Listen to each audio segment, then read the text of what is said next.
Aha, welcome to the Tuesday show. My name's Ultra David.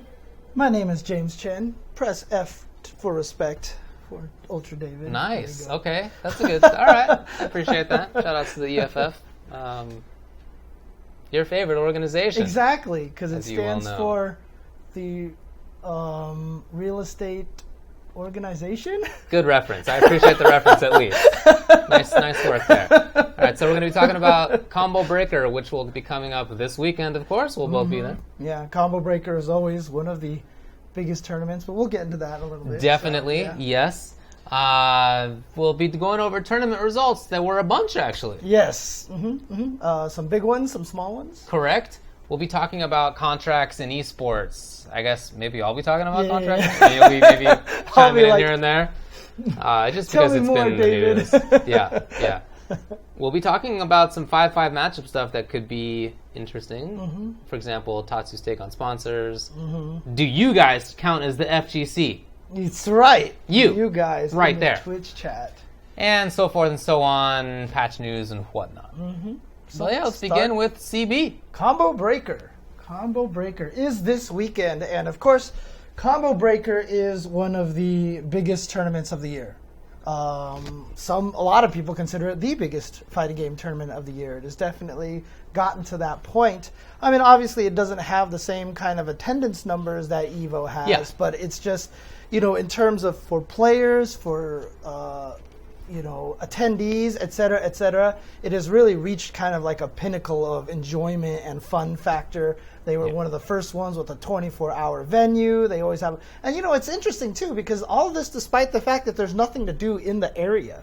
But Right. the thing is, Rick does such a good job making sure there's so much to do at the event that you never notice. You know, so it's always been an amazing event, and for a lot of players and attendees, their favorite event of the year. It's my favorite event of the year. Yeah, I've been saying that for a little while. I've been going to the Chicago Major since I think 2011 is the first time when That it was UFGT still. right? Yeah. And I've been going every year since, I think with only one exception. And, Woo! Whoa! Oh, dang! Nice. Okay. we got a host. Oh man, I they're wooed rating for us, I nothing? think. All right, well thanks for the raid, but I wooed for nothing, so all right. It was a host or a raid. I'm not sure. Much So- obliged. So, it's always been good. Just the crew of people who run the Chicago Major are just great. They're just so good at it. They have been the whole time. It's always been unique. I mean, UFGT was unique.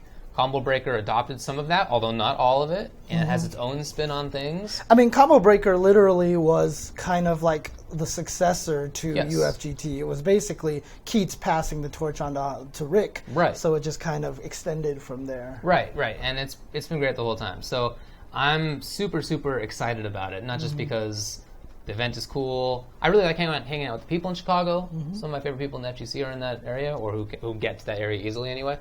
And that's super cool. But then on top of all that, it is super stacked in the tournaments. Extremely stacked tournament. I mean, in terms of attendees, I mentioned Evo has the most attendees, but that doesn't necessarily mean much because Combo Breaker has the second most. Out of all the tournaments in the United States, it's number 2 in terms of entries. And this year it's just getting bigger. And every year it's getting bigger and bigger. And, they have more games in terms of official games in the lineup. It's largely considered the biggest major for Killer Instinct, for Skullgirls, for a lot of the smaller games that don't get to shine at EVO, for example. So I think there are 23 games. Jeez, that's crazy. Being done. Yeah, the logistical effort must be huge. The venue is large. I mean, I couldn't tell you how many square footage or anything like that, but it's large enough that I haven't felt in the last couple of years that it's too crowded, even though there's like 2,500 people there. I think last year was the first time it felt that way to me, just a little bit, because it was such a stark contrast to the previous time we had gone. Because we hadn't gone the previous year because of the Kumite, right? The Kumite is what it and was. so the change between the two was gigantic. But of course, that's not a bad thing. That just means they're getting a lot of people there, so that's awesome. Definitely, so, yeah. Yeah. So in terms of, well, were you going to say something? No, but Rick has hinted that it might actually be getting too big for the pheasant run in now. Right. Yeah, it's that he might have to start looking, because it's not even just necessarily the venue space, because now last year they took up 2 ballrooms, like the classic games were in a separate ballroom from the big giant pheasant run conference hall thing, majiggy. The Mega Center. The Mega Center, that's right. That's because every time we order Giordani's, it's like, please deliver to the Mega Center. Giordano's, sorry. Look. Get it right, buddy. But I totally forgot what I was going to say. It's the Mega Center. Yeah, but I mean, never mind. I forgot what I was going to say. I don't know. They're spreading out. There's a lot of people. Yeah, there's a lot of people there. So it's a 4,800 attendee cap, but it's not. I mean, according to Smash GG, there's 3,100 attendees. Is that there's probably going to be a lot of people buying there just to check it out. Maybe spectators. Yeah, spectators. Mm-hmm. Yeah. I'm just curious to see what Curly has to say about this. Of course, Curly, part of the crew who works on CB.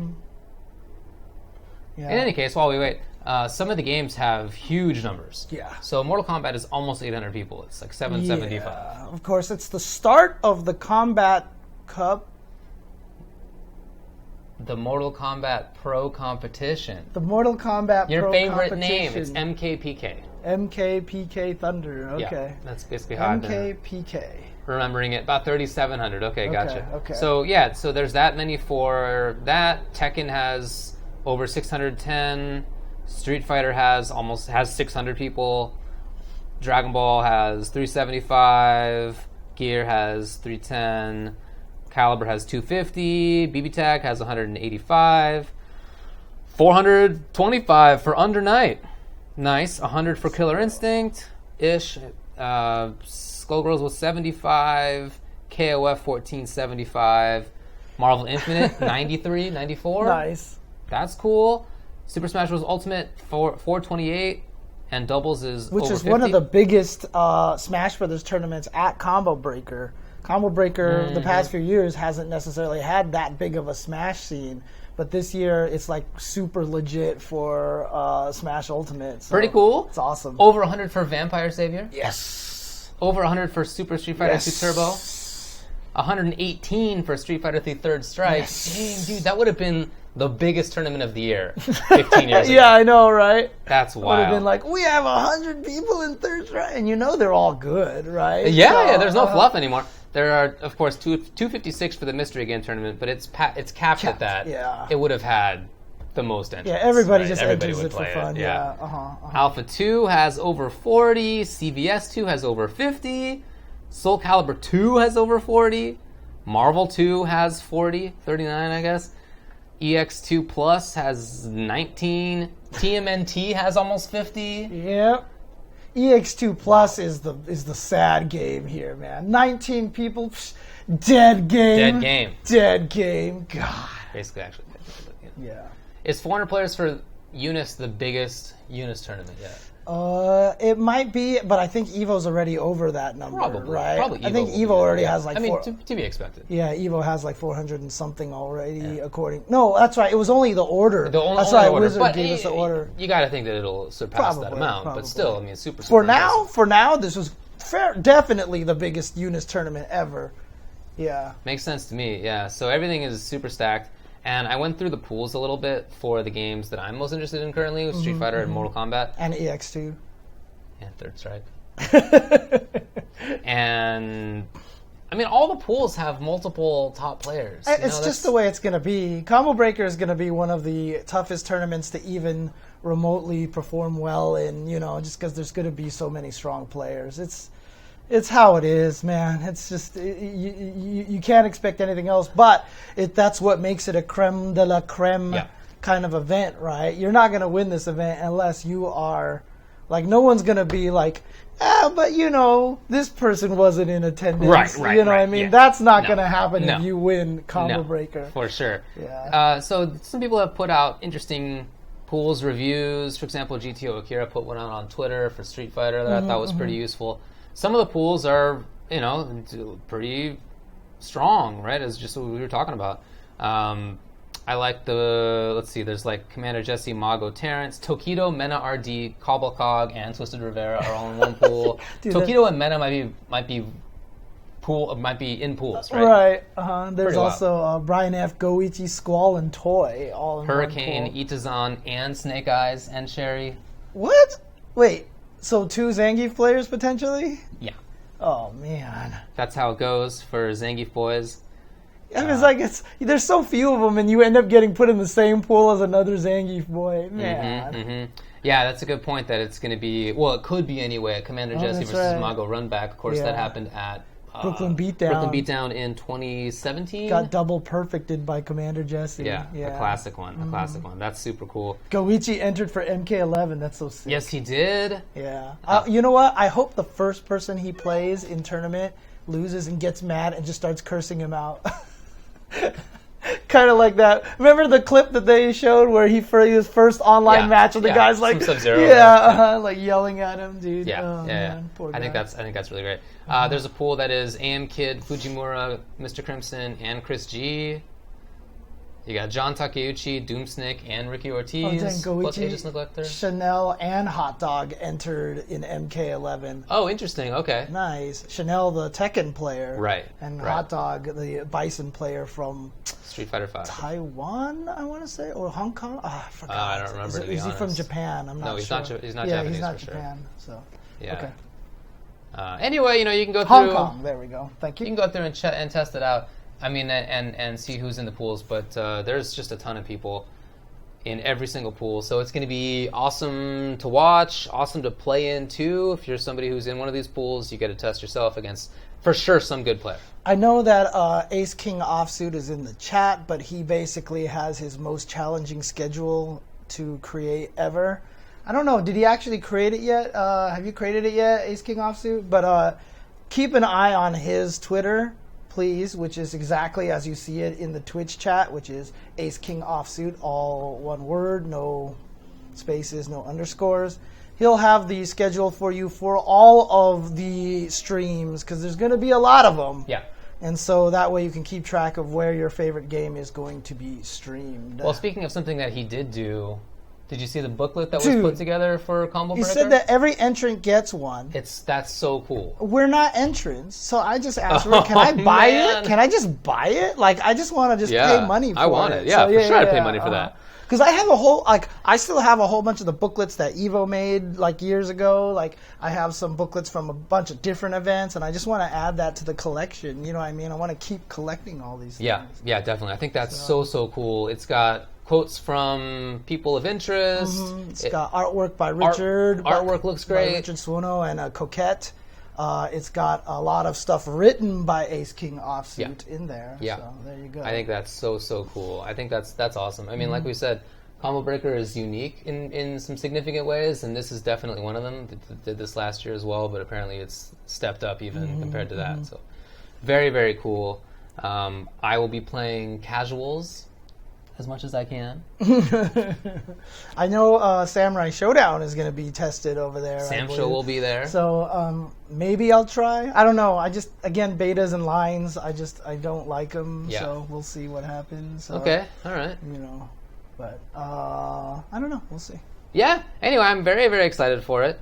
You know what else by the way, before we stop talking about this, one of the things I'm most stoked about... Is there a Sam Show auction tournament there? Oh, there is an auction. Oh, maybe I'll enter the auction tournament and just get bodied. There you go. Because the thing is, if Jubei comes up, I don't know how many people are actually going to try to play Jubei, because who uses Isn't he Jubei? popular? Is he? I don't know. I don't know. I've never seen anybody use Jubei. Okay, so. I have no idea for sure. But yeah, did you see that in Mortal Kombat 11, on the tournament stage, it actually is Combo Breaker? I mean, whoops. Did you not see? I did. I'm trying to get... There it is. There it is. That's so cool. And the banners on the left and right actually say the No Coast, No Kings on them, too. Like, you can actually see it on the left. You see Oast, right? It's actually the No Coast, No Kings. It's so sick. So They did a good job. It's the colors of Combo Breaker, it's the logo, and it's the motto. And I don't think they needed a hot fix to change that, right? It didn't seem like it. Yeah, which is, I mean, come on. I feel like that would have been a given of how you would design it, that it would just download a JPEG, but that every time Capcom changes there, they need a hot fix. What are you going to do, They have also, also already been shown that there's a CEO one and an Evo one. Oh, really? Yeah. Oh. So the CEO one is all yellow, and it's the CEO logo and Really? colors and everything. The Evo one is blue. It has the Evo logo in the background. Dang. I'm telling you, it's not just that it happens to be black in the background. Yeah, it's black because of Combo Breaker. That's cool. Yes. Because that looks like the colors that originally was. So I wasn't like paying attention to that, but that's actually super cool. It's so cool. Yeah, I am yeah, and super happy about that. The best thing about that too is that just makes it so that everybody plays is like, what is this about? And Right. then they can find out. I mean, the stage is listed as Tournament-Combo Breaker. Is it actually listed that way? Yes, the stage itself, when you go to stage select, is listed as Tournament-Combo Breaker. I did not realize Yes, that. so if you actually manually pick it, that's what it says as Very the stage. Wow. It's so cool. I mean, It is. dude, It is a red stage usually. Yeah. Yeah, So okay. this is black. You can definitely see that there's a difference. Okay. I'm gonna head back to it here. Oh yeah, I guess it's true. It was more red overall. Yeah, that background Okay. is red otherwise. Dang, that's just so cool. I mean, like, can you imagine? Can you imagine if you're Rick, and you've been a fan of MK Right. your whole life, to see that? Like I can't even explain to people when you're a creator and something like that happens brings you so much joy. Yeah, You know, I bet. like just completely sidetracked, but one of the artists for the book, Coquette, right? She made a shirt for the Angry Asian Man blog, Angry Asian Man blog. That was just like this female Asian face that looks angry, and it says "Stay Angry" on there, right? Randall Park wears it in the Netflix movie that's coming out on the You'll Always Be My Maybe, which is about it's an Asian romantic comedy movie. Wow. And he wears it in that shirt. Very cool. He wears that shirt in the show, and she like saw it and tweeted. She's like, "So that shirt that I created is in this movie now." That's so cool. That's so But cool. I can't even explain, like, if as a creator, when something like that happens, just how cool that is. Yeah. Like, a lot of people are like, "That's cool," but like if you're Rick, like, that's like amazing, dude. You got to think so, man. Yeah, very, very cool. So, Yeah. like I said, we are both gonna be there. I'm definitely gonna get some deep dish. That's Yeah, of the course, of course. requirement.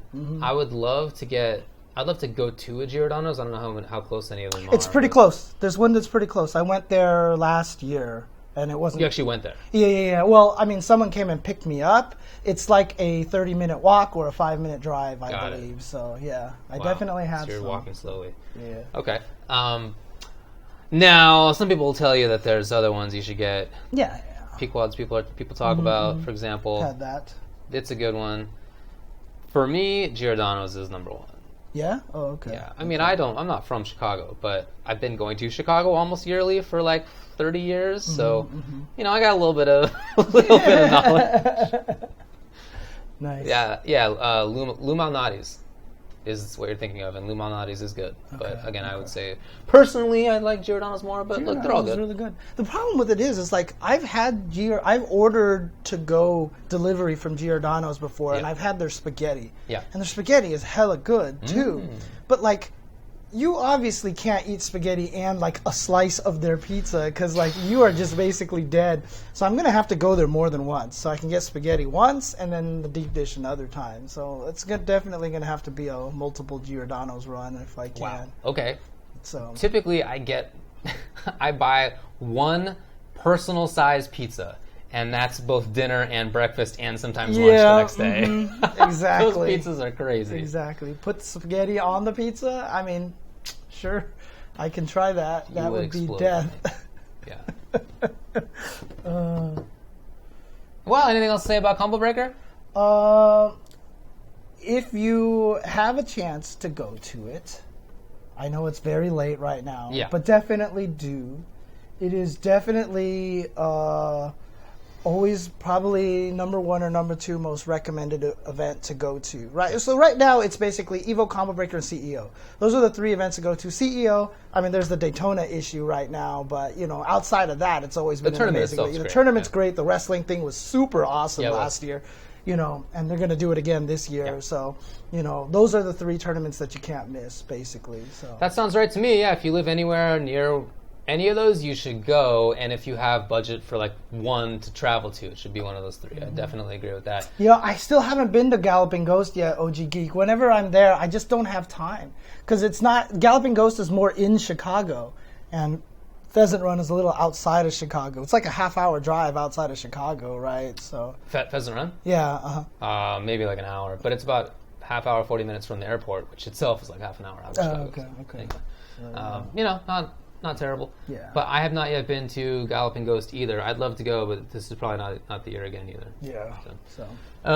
Like I said, I'm going to be playing a lot of casuals, spelled with a K. Okay.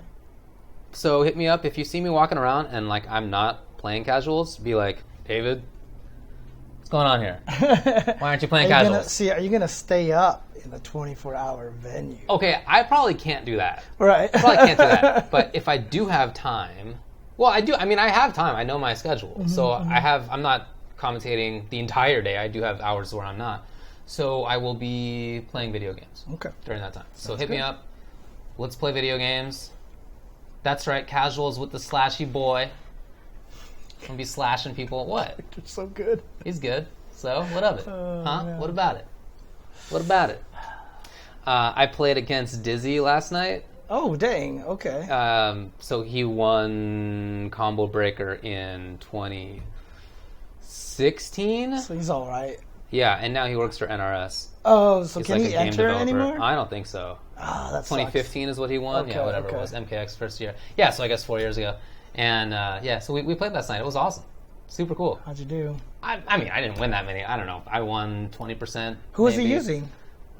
He was playing Jackie. Interesting. Yeah. Interesting. Yeah. Okay. Yeah. I'm surprised. I would have thought you would have blown him up a little bit. Him? I mean, he was the top level dude. So no, but it was very good and very like illuminating as well. Oh, okay. Cool. Anyway, that was a lot of fun, and indeed, shout outs. I agree with you, Fart Boner. Yep. Shout outs to the Electronic Frontier Foundation. So what is that exactly, just out of curiosity? So it's kind of like the ACLU for the internet. Okay. That's a good explanation. Gotcha. That makes sense. Okay. Fighting the good fight. Correct. Says Michael Hayes, or Michael Hayes, I should say. But if you're not going, make sure you watch it as well. Like I said, keep an eye on Ace King Offsuit's Twitter. If he hasn't already put out the schedule, he will be putting that out very, very soon. And that way you can keep track of which game you want to watch. There's so many games there. The Mystery Tournament is just super fun to watch. I wonder if they're going to implement squad streaming over there so it's easy to watch a bunch of the different ones. But, Vampire Savior, don't miss the Vampire Savior. Don't miss the Super Turbo. Don't miss the Third Strike. Don't miss the Skullgirls, the Killer Instinct. There's just so many games there.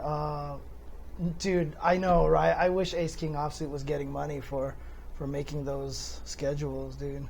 Well, hopefully you got money for the booklet thing. I don't know. Oh, yeah, the booklet thing, I'm sure. There's no way Rick would have him do that for nothing. So. Yeah, wouldn't it be funny if Rick couldn't get squad streaming for his own tournament? Twitch Rick couldn't get it. That would be so funny. I'm sure that's not like that, though. We'll see. Alrighty. Okay. Enough about Combo Breaker. It'll be great. Look forward to it. And if any of y'all are going, I look forward to seeing you there. We will be commentating. I'll be doing... Can we mention this? I'm sure Curly? we can. Is this cool? I'm sure we can. It's 4 days away. That's true. So I'll be commentating Mortal Kombat and Third Strike. Okay. I will be commentating Street Fighter V, some Super Turbo, and this is a weird one. Okay. I didn't sign up for this game at all, and I think they just put me on it because they just assumed I would know it. Wow. Alpha 2. Okay. I don't know if I'm getting in trouble, but I don't like Alpha 2. I know. I know you don't. So, we'll see what happens. I'm an Alpha 3 guy. Curly W's going to be like, scratch my name off of there. So I can commentate it for sure. I know the game. I know the game. So. Yeah. Oh, are you commentating with Humbag or something? Oh, okay. I just preferred Alpha 3. I hate Alpha counters. I hate the VICC custom combos in Alpha 2. So I just like Alpha 3 because Alpha 3, although is a clearly more broken game, correct, it tried a lot of really interesting things on the game. That was the game where they went experimenting and basically birthed anime games with the flipping and stuff like that. Because that was the first fighting game that really kind of had that, even before Guilty Gear 1. So yeah, I mean, it's not a game that I love very much, but I do respect it for how experimental it was. I think that's a cool side of it for sure. Anyway, Combo Breaker. It'll be on all your favorite streams. You know what I'm talking about. Whatever game, it's basically there. Results. Actually, hold on. I actually know what the streams are. They're going to be NetherRealm for Mortal Kombat. BG Callisto will be one of them. Mad City GG. Funky P. Team Spooky. VG Bootcamp for Smash. NYC Furby for Olden Times, Vampire Arcadia as well, and I think that's the lot of them. So, Crackprawn asks, all these people that say they like Alpha 3, where were you at on 30th? Dude, I mean, this is what Vi has been saying. This is what Joey's been saying, is people don't travel for the old games. Like, they just don't. Like, as much as everybody says, like, oh my god, I am the biggest Alpha 2 fan in the world, there's this big Alpha 2 tournament, no one goes. It's just because all the people who love the game are old and they have jobs. They don't want to travel, and they have to take the days off and whatever and stuff like that. It's just, there's a lot of truth to it that if you have a classic, like if you did an Evo Classic, it might not have that many people go. So, yeah. By the way, I forgot to mention, but obviously also Street Fighter will be on Capcom Fighters and Tekken will be on Tekken. Of course. Of course. Just to wrap it all up there. Oh, Yui just even mean online, playing online on 30th. I mean, to be honest with you, online on 30th, the online wasn't great, right? Or was the online fine? people who played Alpha 3 just kept playing on Fightcade, right? Yeah. No, they just kept it up. Like, I don't know. All right. Let's move on. Okay. All right. Results. We have other tournaments to talk about now in the past tense. Yeah, let's talk about Battle Arena Melbourne, right? So, because that was a big one. Okay, fine. That's not the one that I have. Oh, but did you? Do Sorry. That's quite all right. Yes, indeed. BAM 11 took place. Guess where? In Melbourne. Melbourne. Okay. Melbourne. Yeah. It's in Melbourne. Put an extra little where spin everybody's on that one. playing Ryu from the Bayou. All right, y'all. So this was a master event for Tekken. It was a ranking event for CPT, and so forth. Yeah, it's always cool because it's one of the biggest events in Australia. I mean, after now. Shadowloo Showdown kind of disappeared, with the Abdo brothers going on and doing other things now. Indeed. But Battle Arena Melbourne is now the biggest event in Australia, which is big because that's a huge area that needs the representation. So definitely, yeah, I highly agree with that. So Tekken was won by Ulsan with Kazumi and Bob. JDCR got second, then Rest, then Nobi, then Rangchu, Alchemist, Chand, NY, and Chikrin. Okay. Did you watch this? I did not get a chance to watch it. It's interesting to see all the Korean players and Japanese players in the top 8. Must mean no Pakistan players went. Oh, sorry, just making a dig. Is Ulsan? Where's Ulsan from? Ulsan, I think he. Oh, is he from Pakistan? Oh, I don't know. I'm just literally asking where. Oh, okay. I thought Ulsan was Korean. I literally don't know. I'm just asking. Okay. Now I'm unsure of my own self here. Okay. You have casted doubt on me. Korean, okay. Okay, yeah, cool. It's those worst things is like I'm pretty sure, and then you say that, and I'm like, wait, am I just wrong? And how often am I wrong anyway? So like now I'm terrified. So there you go. Okay. Smash Bros. Ultimate was won by Mr. L with King K. Rule. Whoa. Extra got second with Game & Watch. Dang, that's wild.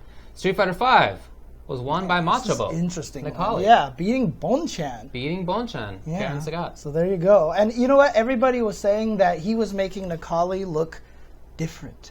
Okay. Like some people were like, man, like all the Nakalis look the same, but then he's like doing these interesting confirms that nobody else is doing. Really? Instead of, I haven't had a chance to watch it. I'm gonna try. I just like it's hard for me to find time to do a lot of that. So, but hopefully I'll get a chance to go back and see what Machabo did to make it look so unique. That's cool. Oil King got third with Rashid, of course. Yang Mian with Zeku First and G. CPT win for Machabo, so showing that he is making good on his claims of, you know what, I'm not getting paid by Guilty Gear, so time to go into Street Fighter and take some monies. I mean, on the one hand, it's a bummer. Yeah, I know. You know, but on the other hand, hats off to him for doing as well as he is. Look, obviously, he's a very player talented in one game is going to be a strong player in another game. Yeah. That's how it works. So. Yeah, and he's definitely making. Like I said, it's one of the best things about fighting games. It's really, in the end, is less about the game and more about the players. Like, you know, when Sonic Fox and Goichi had the big rivalry in Dragon Ball, if they meet up in MK11. Oh boy, the stories that would drive, you know, and Goichi's gonna get toasted. Oh, he's gonna get toasted. But the thing about it is, the storyline would continue. Get real crispy. Yeah, and then maybe at that point, Goichi will be like, "This cannot happen again," and who knows? Well, who knows? Sonic maybe Fox said that he might want to play Eunice more. Oh, really? And maybe Goichi can go back to the roots over there. I don't know. We'll see. Okay. Yeah, Goichi maybe will beat up on Sonic Fox and Eunice. Could be. Although Sonic Fox did really well in Under Night when he played that game. Yeah, I know. He's gonna do all right in any fighting game he Yeah. plays. So. Anyway, yeah, he would get toasted in MK. Sorry. I mean, if he played it for a little while, of course he could be among the best in the world. But if he just picked it up like this month when the game came out, now he's gonna go to Combo Breaker. He'll probably like make it out of pools, but you know, he's for not sure, gonna... for sure. Because it's so different too. Because if that's you've the never played That's the MK, you're just gonna be in there like, wait, why is it like this? Right, for Wait, sure. how come the hit advantage is 34, but when I punch him, it's just like right. it's so hard to grasp. So yeah, You're definitely right about that. Anyway, Gamer B got fifth, also Mago, then Cien and Jiwa did as well, your favorite dude. People who did not make top 8 included Itabashi Zangief and John Takeuchi. dang. That's pretty cool. It's a bloodbath in that game now. And look at that, K-Brad was down there too. Nice. That's cool. Shout out to Travis Styles. Yeah, there's no locals in MK. The only thing Right. Goichi can do is practice online. So and all he has to do is go up against people who are going to curse him out. So stupid voice chat. Mortal Kombat 11 was won by DS Wasminator. So got to the summit. Yep. And clearly a very strong player representing here in Australia, making sure no one came and stole that trophy. Yep, he played Aaron Black and Jade. Yeah, I mean, even like he probably already was the best player in Aussie. the country, but then when you play with all those super strong players for an entire weekend, because keep in mind, they weren't just playing on the stream, right? They're constantly playing casuals the entire time. That's going to level you up. Exactly, you way up. Exactly. Way up. I mean, I feel like that's kind of what's been happening to even the Street Fighter League guys, right? I mean, look how well they did at Texas Showdown. For sure, yeah. So, if you get flown out to a secret location every single week to play, every week you get flown out there, and every week, exactly. Right. So then how can you not fly right back to Texas Showdown? Exactly. Fly right back to NLBC. Exactly. Right. I mean, God. Amazing. So much practice time. Amazing. Melee was won by DS Spud Marth. See what else happened. Kyokugen won Under Night with Mika Hyde and Wagner. Alright. A1R Gear won DOA. Marmite in a jar. Okay. With Blue Goku Trunks Yamcha won DBF. Okay. Anyway, you get Street Fighter 4, third place. DNG, Itazan, T-Hawk, and Zangief. Nice. Carnage won it with Rolenzo. The amount of times I said yesterday on the show was hilarious. I know, man. They're screwing it up. Yester week. yeah. Every week. Wow, that's a lot of travel out there. Wait, who are they talking about? Who are you talking about, Megadon? Oh, Arslan. Well, they're trying to work on that right now for the American tournaments. I know that Sherry's eFight Pass is working on trying to get him the visa to get into America at some point in time soon. Yeah. So they're working on it. Which would be really awesome if they can pull that off. So. Agreed. Okay. Stunfest also took place in France. Stunfest. DBFC was won by Wawa. Mortal Kombat 11. Yeah. Dizzy TT won it with Sonya. Nice. Is that the same Dizzy? It is not. This Okay. is a guy from England who's like 19 years old. He's one of this generation of like Sonic Fox he's Rewind like Dragon, kind of thing. Yeah, Dragon. it's all the same generation of like Yeah. young. They're the best. Deal with it. Like, yeah. Foxy Grandpa got second place with Kung Lao That's Cassie. right. I did see a clip of that. The guy that was playing with his feet. Yes, I saw that clip as well. Yeah, That's so he had a cool. stick that he was playing on. That it was very cool. That is really cool. Hey man, I used to do that on the Super Nintendo. Okay, I would play with my hand because there was no training mode in Street Fighter. Right, okay. So I would go into versus mode, put myself to 1 star, put the other guy to 8 star, and then just practice combos by doing jump fierce and then hitting down back with my toe on the little pad, and then just keep playing. On the pad, even? It Yeah, it was on the those, pad. I didn't have a sticks? joystick Yeah. on the Super Nintendo, so Yeah. that's how I did combos.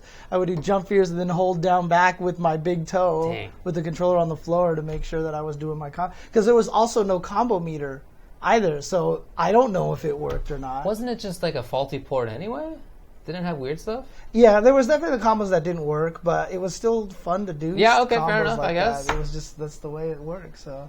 So, let's see. The top 8 was like Sonya, Kung Lao, Cassie, Liu Kang, Jackie, Kung Lao, Garrus, Scorpion, Cetrion, Cabal. I mean, I think Kung That sound Lao pretty is a good? good character. I think he is good I know now, too. a lot of people don't think he's a good character, but I think people thought that, and I was not sure that I thought he was good, but I think everybody thinks he's good now. Okay. Maybe not the best, but good.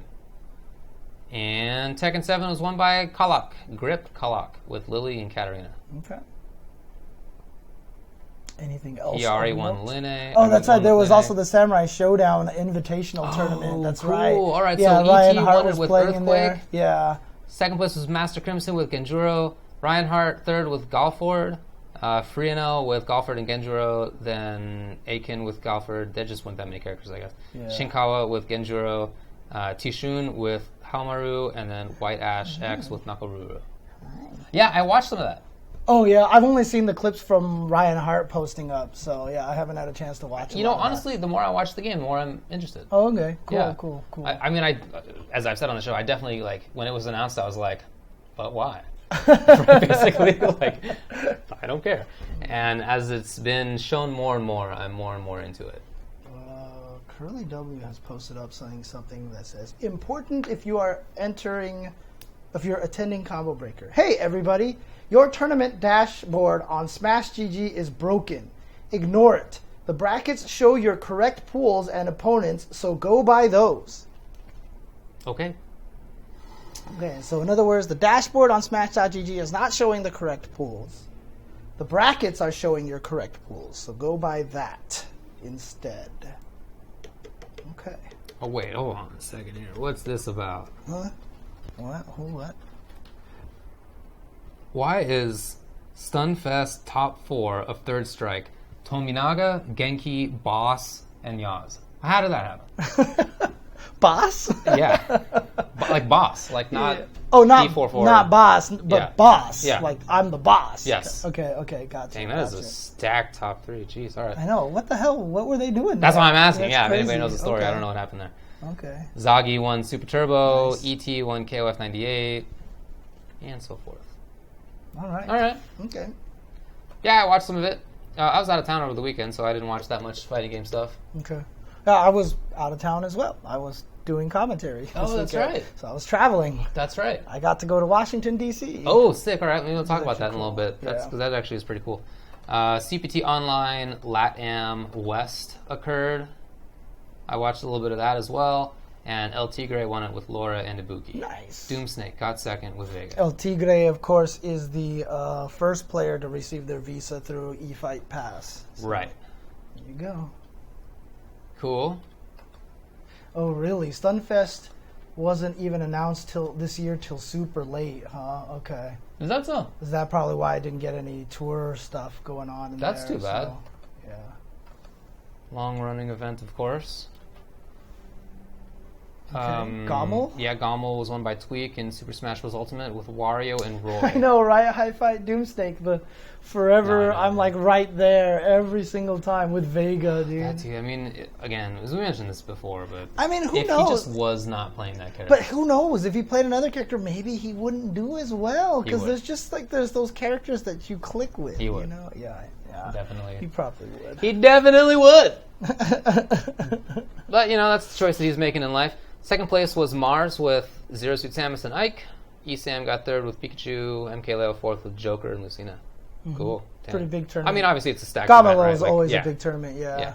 Oh, that's right. Who won the AM Kid Ryu only tournament that he ran this weekend? It was like an online tournament. He asked if I wanted to play in it, and I was like, I'm going to be on an airplane. Otherwise, I would just join for fun. I mean, my Ryu is garbage beyond all garbage, but, you know. Yeah.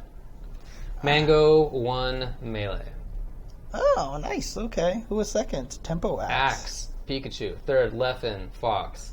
Wizrobe, Falcon. That then was fifth were SFAT, Fox, and Hungrybox, Jigglypuff. Dang, Hungrybox down in fifth place. Did I call him Hungrybox? Hungrybox. Down in fifth place. That's crazy. What a bum. Washed. Yeah. It's over for him. I think that was the footage that I saw where Tempo had where Axe basically had the most ridiculous edge guard against Leffen. I watched that. Yeah. Yes, that was super cool. Yeah. 64 was won by a Super Boom fan. Okay. They had a Tekken tournament. Black Alert won it. Okay. With Marduk and Leo. Okay. DBFC was won by Super Kamiguru with Bardock, Hit, and Android 16. Wow, not Leffen? I don't. He probably didn't enter. I don't think he entered. So. Yeah. Yeah. All right. Okay. Shaquille Sun won Ryu only tournament. Interesting. Okay. And then just a couple more things. Weekly stuff. North American Street Fighter League. Did you watch this? Have you heard about this? Did you watch this? The official one? Yeah. Okay. Yeah. I wasn't sure if you were being joking or if you were being, serious. I'm always serious. Yeah. Storm beat Spirit. Shout out to Samurai for reverse OCVing again. That guy. The third week in a row? Dude. Come on. Anybody is looking good out of it. If anyone is coming out smelling like a rose in this so far, it's Samurai. If this guy doesn't get sponsored after this, I don't know what the heck is going on. It was very interesting. It will be very interesting to see if that does happen. Right? Like if he ends up with a sponsorship, but Idom looked like a butt the whole time, so he just walks away with nothing. Like I said, I talked to Toy about that at Texas Show. I was literally like, it's unfair to you guys. Yeah, because this is like a chance for you guys. And he was like, see, you understand. He was like, you understand. So like if it had just, well, anyway, whatever. These are the rules. Yeah. Gale beat Inferno, which means that NuckleDoo beat Broly Legs and Punk and JB. Yeah, so they finally lost. So Inferno is 4-1, I should say. Punk's team had not lost until that point. And then Frost beat Psycho. It was blow up. to Snuff beat Psycho. Nephew beat Up to Snuff beat Toy. Nephew beat Just a Kid. Dual Kevin beat Chipotle. Blow up. Yep. It was cool though. I mean, I still like watching it. It's fun to see some of the band stuff now that's coming out. Like some of their strategy around it is actually interesting. Right. Some of it's just like, obviously you ban Laura. Well, the NuckleDoo one was the most interesting because they banned Karen, and then NuckleDoo played Guile. So they banned Punk's Karen. Right. And what that ended up doing was forcing Rob TV to play Nikali. Yeah, because if you ban a character, then it's banned for everybody. Right. So if you ban it against Punk, then it's banned for your own teammate Rob TV as well. And then, like you said, NuckleDoo picked the same character that Rob otherwise would have used, Guile. But Rob's Nikali looked really good. Yeah, and cool. It worked out because then NuckleDoo's Guile was able to beat Punk's Colleen. Yeah. And so if they hadn't banned it and played it exactly that way, it might not have worked out. Yeah, I mean, we talked about it, but some of the banning is just obvious. You ban Toys Bison, right? Yeah. But then there's some of these matchups where the banning actually is kind of interesting. So a little bit of a plus there, I suppose. Then we had another E-League Mortal Kombat 11 Showdown. I hope that's been fun for people the last couple of weeks with the new format of the players playing against each other. I like it. So they're actually going against each other now. They are. Are they still playing online first to build up the points to bet? Yes. Okay, so they're still doing that then. Yeah. Sweet. Yeah. Anyway, there you go. Still, I got to practice up on one character so I can see if I can apply for that or something like that. I don't know how you join because the show. I noticed that they're not getting people like the top players all the time. They're getting all sorts of people of different skill levels. Most of them are like the top players. Yeah. But then, there's some people who are like playing for the first time, or they're influencers. Or right, whatever, exactly. So. And so I would be in the influencer category, unless I played cool. Baraka, because then I would be smoking people. Well, look, I mean, honestly, you could just beat people in rank. No, seriously though, I mean, you could get points in rank that way. Right? Are you going to beat Gross after that? I mean, I don't know, but no, you'll have some points. Yeah, exactly. Yeah. It actually is interesting, or could be interesting, to see whether people ban Akuma now against Samurai instead of Idom Zora. I mean, 3 weeks in a row. That's the best character in the game, or one of the best characters in the game, with someone so strong. Yeah. I mean, as scary as Idom is, Laura's not the best character in the game. No. Although, here's a question. I mean, maybe we should save this for the 5-5, actually, because this topic came out of nowhere. Okay. Is Idom top 5 NA player? Maybe. There's no way to know. It's unknowable. Sorry. Come on, what if David ranks the anyway? He doesn't travel enough, and on the thing that he travels to every week, back and forth, every single week, he can't play his character. So nobody knows. It's an unsolvable mystery. That's it for results. You want to take an old break here? Sure. Okay. Yeah, let's take a quick break. And when we come back, we're going to talk about some little topics like recent contract stuff going on in esports, and then talk about some 5-5 stuff with Tatsu's take on sponsors, etc., etc. So do not go anywhere and enjoy the combo break background. Ha, you thought I was trying to say so. Anyways. Okay. Whoa! All right. Oh, man. So just so people know, if you are traveling to Combo Breaker, make sure you check their website on the travel tab. They have a free shuttle going back and forth to the airport and from the airport, but at certain specific times. They list the terminals and the times, so that way you can take advantage of that. So you don't have to pay a gigantic Uber or Lyft to get to the airport or from the airport. Or if you're coming from the airport and you know other people are flying around the same time, just, split a cab, right?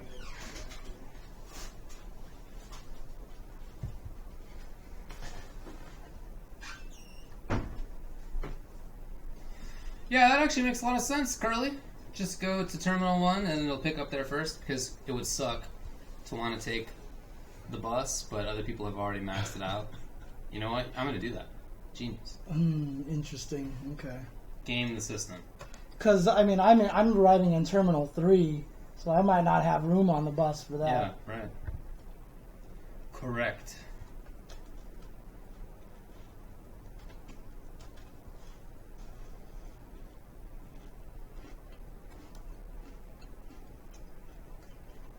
You don't understand Duck the Master Ball. There's so much happening during these breaks. Yeah. David and I are just like jumping around and actually playing some handball, And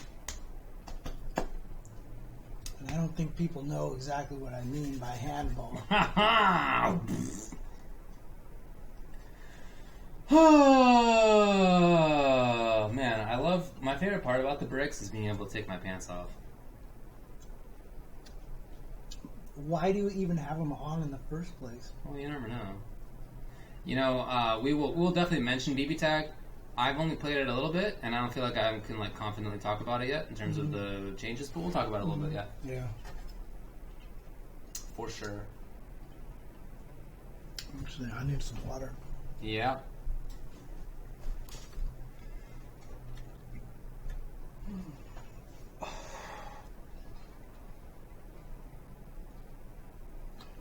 Yeah, I agree. It would really have been nice to watch Idom play, because he's such a treat. He's so unique. He's the only one who uses that character that way. Weirdly enough, though, I feel like if Idom was actually playing Laura, somehow I almost feel like that team would be unstoppable at this point. Maybe. That team would have been doing so good. Yeah.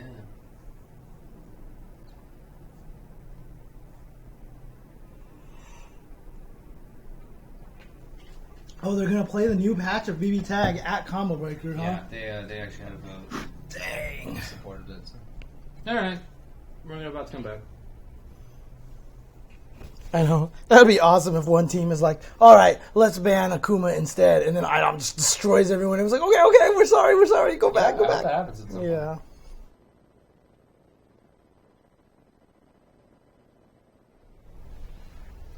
First of all, happy birthday to Ajax and Lyra.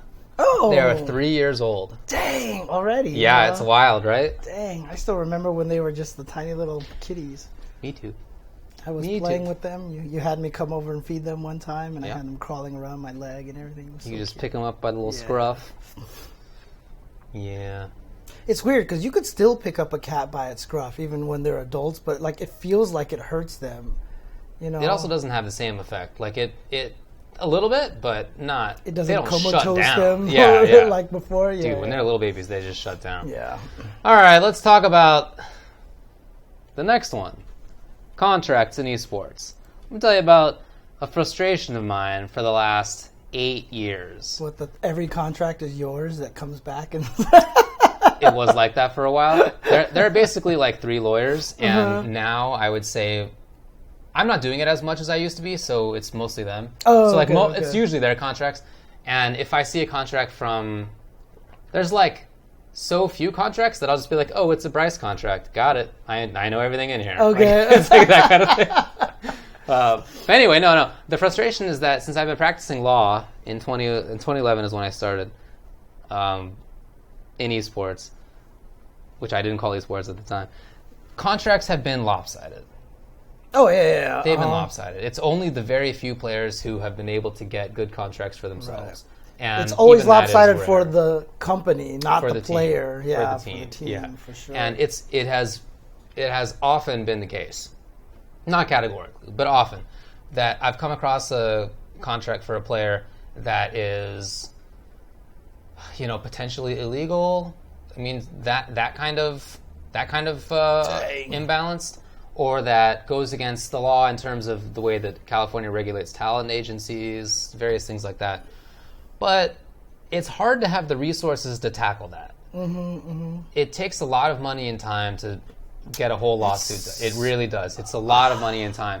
And I mean, it's not even just in esports. This is like true of everything. Yeah. Right? Law is a business, and right. And you have to have. It needs to make financial sense, unfortunately. Right. Unfortunately, sometimes when you're in the right to sue, you just can't win because you can't afford the lawyers and all that stuff like that, and they can afford the crazy lawyers and blow you up basically. Even when you're in the right, it's a kind of a.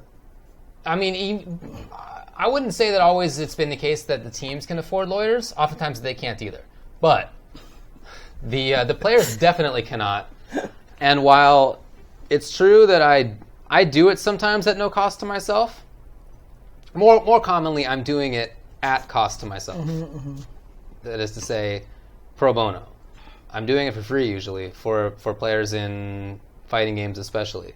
And it's really hard to justify spending all the time and money of going through a lawsuit for the player on the one hand, because the amount of money that they would recover is honestly, it's a lot to them, but like it's not lawyerly a lot, if that makes sense. You know what I mean? Like to be able to get a few $1,000s back is great and important for many people, but really can't justify 100 hours on litigation, right? And that's even if I was getting paid, but I'm not usually. So it's really tough to do. So I've had to kind of watch these contracts, and part of the reason why I and other lawyers involved have tried to get players to get contracts reviewed before they sign is because we kind of know that like once that contract's signed, even if it super sucks, like what are we going to do about it? Right. Like, and there's so many we get players. threatened stuff, but we're not actually going to litigation. Yeah. And that's the thing is they take advantage of a lot of players because they don't understand the lawyerly language. They look at this contract, they read it, they kind of start glossing over the rest of it, and they're like, this looks fine, but then it just turns out they own your soul or something. Yeah. So anyway, the reason that we're talking about this is that a player is suing FaZe. So Tfue is suing FaZe, and there's actually money involved. and he has been making a couple $1 million, but he could have made maybe Is he $10 million. a League of Legends I player, don't CS:GO? know. I think it's shooters. I don't care. Whatever. Literally, I haven't even thought about it. This is the first time I've ever thought about that question. Okay, fair enough. Fortnite. Player. Okay, cool. Okay. Yeah. And he is making millions right now. Yeah. But keep in mind that it's not all or even primarily from tournament winnings. That there's other stuff, sponsorships, Right. Okay. Twitch okay. and YouTube content, basically. And so this team has been doing some things for him in terms of sending him around. Was allegedly, right? I don't know. I haven't seen the contract, but allegedly has been sending him around, but also has taken a split of some of his earnings from sponsorships and stuff like that, not from competitions. Oh, okay. Not from according to the team, not from competitions. But they have nevertheless been taking some money. They've also allegedly, according to the player, made it so that the player can't sign deals with the people he wants to sign deals with. So he can't they were restricting whatever the lucrative sponsor could have been. He can't sign with them because the team is the one who gets to make the decision, basically.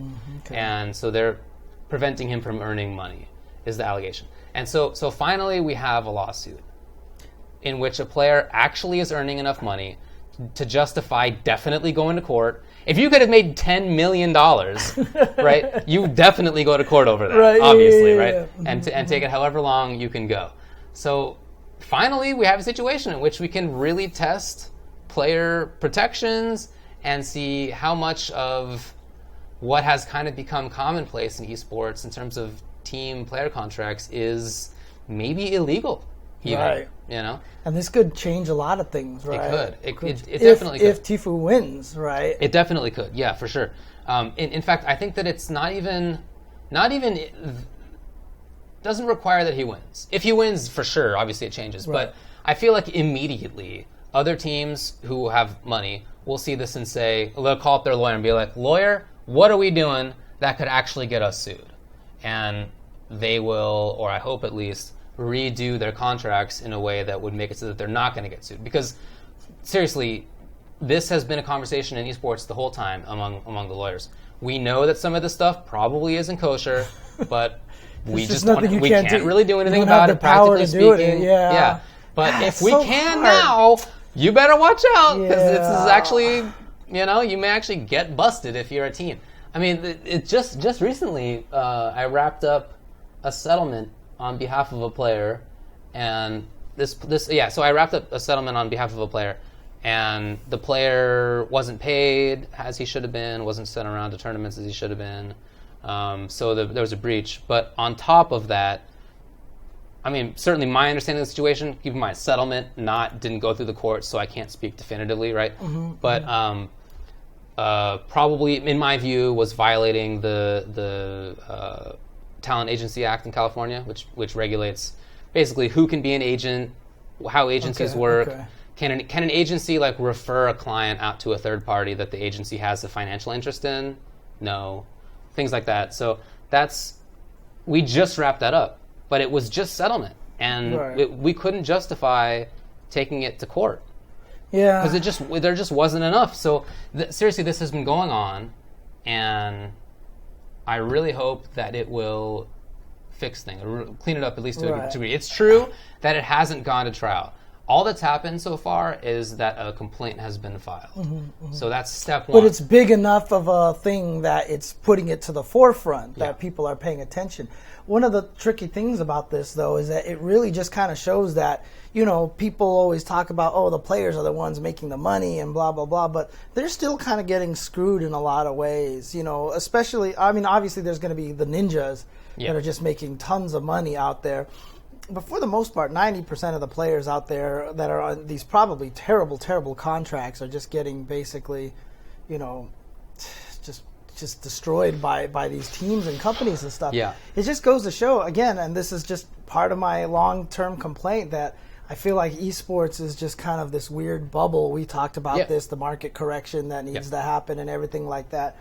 And, really, esports, everyone talks about money in esports, but it's just the same thing as everything else. It's going to that 1%. It's going for that 5%. Yeah, I mean, the system's built like that. That's what Twitch is built like, and YouTube is built like. Right. That's how it works. you funnel more and more views to the person who already has more views. Yeah, exactly. That's literally how and it you works. can't do anything to them. You can have a Logan Paul be a total jerk and do these awful things, but you're not going to kick him off of YouTube because he brings in millions of viewers to your website, so. Yeah, so it's...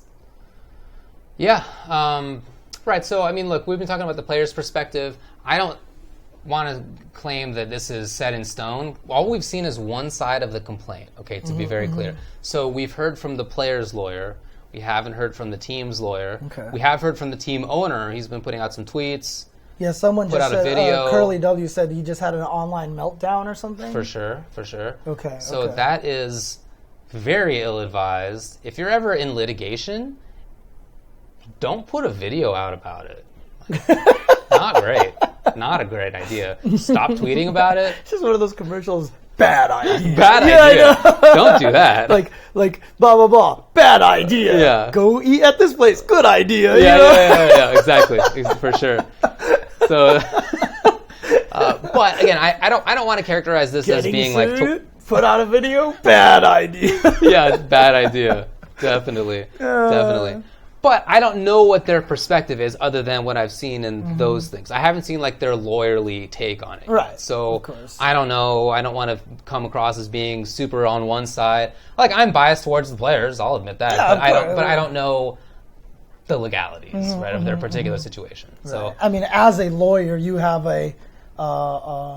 you have to be fair and understand both sides and everything like that. So you'll try to approach it that way. But obviously, since you have more often represented players, you're definitely going to be kind of on the side of the players. Yeah, and even aside from representing them, I'm friends with many of them. I was a player, right? Yeah, so I do feel like that. As far as the effects of this, like I said, what I hope and half expect at least is that even just the fact of filing this will make other teams view the situation a little differently and change things up a little bit. So I have one question, but here's another question in there that someone asked. Flotas asks, outside of a clear breach, what actual elements of a contract could you viably sue for? Well, I mean, for sure, breach is the biggest thing, but you can also... You can sue for other stuff too. Was there fraud in terms of how you were induced to join the contract? So did they hold themselves out as being something that they're not in order for you to sign with them? Right. Did they lie about it? Did they lie about some essential thing in order to get you to sign the contract in the first place? Or there are some things that are specifically illegal in terms of contracts. Most things are cool in contracts. You can basically do whatever you want. But there are some things that are not okay. And in those situations, you could sue or take it to the labor board or wherever else. Now, my question is, in the situation for Tfue and everything like this, how, obviously, like you said, once the contracts are signed, it's very rare that you can actually do something to break the contract or something like that. Is this a situation where a contract can be broken, and is it really... does it have to be something extremely big in order for that to happen? So in other words, a lot of people who are stuck in bad contracts, let's say this does come out and somehow Tfue manages to get the contract changed or something like that. Does that open up the door for a lot of other people, or are they still mostly screwed? Yeah, that's a good question. I mean, ultimately resources are a big part of the law, and if you don't have any resources, then it's hard to get anything in your favor. That's just a practicality, unfortunately. It will be easier. It'll definitely be easier because you can say, in this this very similar case, somebody did something that was very similar to what you're doing. I'm in a similar situation, and the team got busted. Right? So you can point to that and just be it's kind of shorthand. Instead of going through this whole litigation, we'll be check it out, dude. Look, this already happened. Right. Yeah. They've already ruled this way, so they'll probably do it for me. And then they'll be here's money or something like that. Yeah. I mean, ideally so. It's just look, we don't want it in the news. Here's some money. Right. Get out of here. No, we have parted ways with this player in an amicable split. 100%. Yeah, that's... I mean, that's how settlements end, right? That's how litigation tends to end, is in settlements. It's kind of rare for a judge to actually make a decision. Yeah. So usually there's a settlement, somebody pays somebody else, and then along with that is, better not tell anybody about this, right? If you talk about it, it has to be in generalities. You can't say who the people involved are, obviously. But yeah, the precedent would be very useful. Some dude did something that was kind of sketchy. Well, like I was just talking about earlier, what the settlement that I just got through. I can't say who was involved or what the issues were, or anything like that. But I can sort of generally talk about what occurred without any specificity. Okay. So yeah, I think this is really important. This is great for players. I mean, regardless of what the actual contract is, we've only heard one side. Regardless of what the outcome is, just the fact of the filing, I think, is important for players in the future.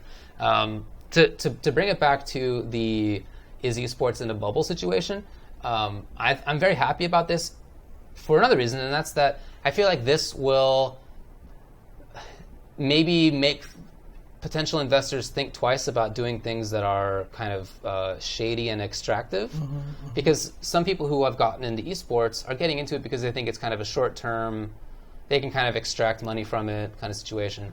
But if there is actually a good set of law involved that actually protects the player or the streamer or whatever the thing is, then the ability to just extract rents from them is less. Yeah. And so hopefully there's going to be less dumb investment, and we can actually kind of figure out what the real value and size of esports is in terms of the industry. You don't even understand how much I'm scared of esports in Japan getting taken over by the Yakuza at some point in time.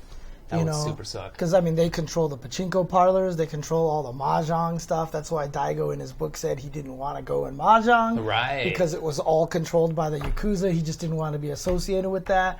I just feel like in esports, like, they're going to be like, well, there seems to be a lot of money here. Or maybe the Yakuza's smart enough, and they're probably going, esports is probably in a bubble. We will wait for market correction. What if they're actually geniuses? I mean, why not? Why not? I mean, this absolutely could be possible, you know? Yeah. Oh, man, it's too funny. Anyway, let me know if anybody has questions about it. Yeah. I mean, I just don't know enough because we've only read one side's complaint and nothing else. But I'm happy to chat about it, of course. Yeah, I think it's very important. Yeah. Agreed. So, okay. Yeah, as we keep going through time, we're going to be changing a lot of these things. It's just got to keep changing, man. By the way, I think it's hilarious also that the lawyers who get to do this basically foundational case in esports, they don't know anything about esports. They've never done esports before. It's just, that's how it goes. It's just the way it works, most of the legal work that's done in esports is not by me and the 5 other lawyers. Like it's basically by rich dude already is rich and has a business, and they already have lawyers, so hey, lawyers, just do the thing. Yeah, it's just like whatever in-house or and the firm. Lawyers are like, people are playing video games for, I'll just pretend it's sports, Right, yeah, 100%. So, there really is some interesting stuff to be found out. Like, are esports players entertainers or athletes? I mean, like, that's that. Do you know the answer of that for WWE? They're entertainers. I think right? they're entertainers. They have to be entertainers. Yeah. Yeah, but that has never been decided for esports, and that actually makes a difference legally speaking. Because if they're entertainers, then things like the Talent Agency Act applies. If they are athletes, then there are protections for athletes legally. There are actually laws passed to protect athletes. So that stuff really makes a difference. They maybe are both. I don't know. Yeah, I read who the lawyer was. Not somebody I know personally, but I read about it. Yeah, it's a well thought of firm. Yeah, I mean, you talking about trying to get rid of the bad sponsors. I mean, also just as an extra little tack it on there. But didn't League of Legends saying that their Echo Fox has got to get rid of that toxic dude? Like they're forcing Echo Fox to get rid of that toxic dude. Otherwise, Echo Fox is going to get banned from League of Legends and stuff. Super cool. So I'm happy about that. Shout outs to them for that. Yeah, I mean, good. Pushing that muscle around like that. I mean, it's obviously a lot of people are like, well, what about your own working culture, right? With the women, and obviously there's a dichotomy, different groups handling different areas. It'd be great if they were like consistent about it, but exactly. But this is still a good thing that they're doing. So that and hopefully they can fix everything else. Yeah. Other than that, that guy said some not nice things. Jeez. I know. I mean, wow. Like things you don't hear very often. It's just when you're just in that position, when you're just in that position and you just feel so untouchable. Maybe that's what it is. I mean, that's why like that movie, The Untouchables, from like back in the 80s, 90s. It's just that's such a great name for the movie. I mean, I think that's what they were actually called too, like back in that time. So. Do you think they were borderline racist? I think that was maximally racist. I don't think it's like possible to get more racist. I know, right? I mean, saying. that was Unless you're messing around. The guy is talking into a wall, and I can be as racist as I want. Except okay, that was the joke, all right. Except it wasn't a wall; it was literally, Okay. Yeah, all right, fair enough. Yeah. All right, hey, let's get out of here. Let's move on. Okay. So Tatsu started some crazy things on the 5-5. Let's go to the 5-5 matchup. We talk about some weird drama in the fighting game community.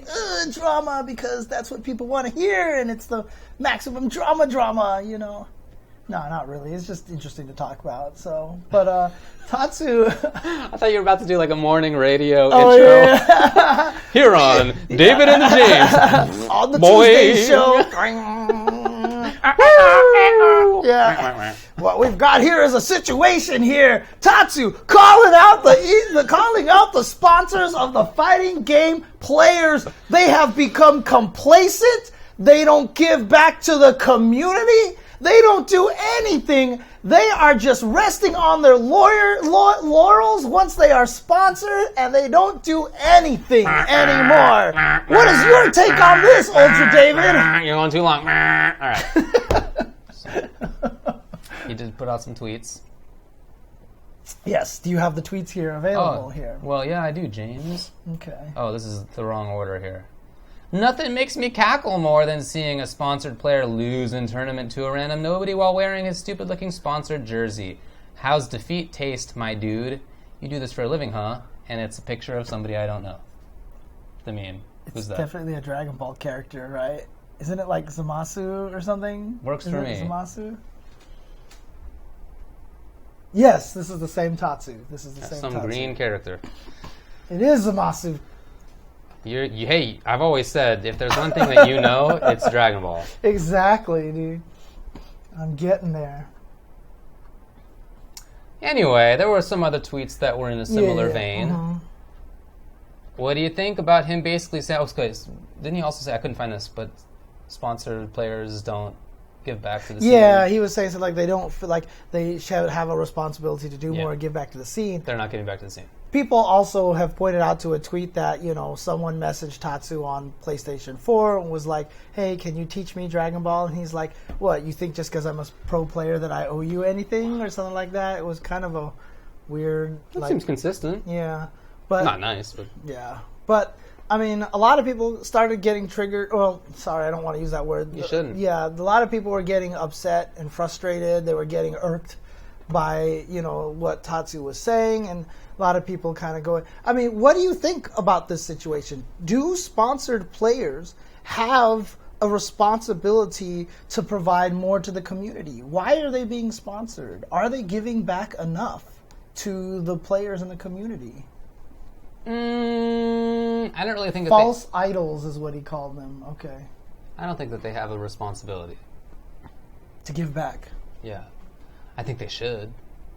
And I think that their scene would be improved, and they themselves, as a result, would be improved if they did. Mm-hmm.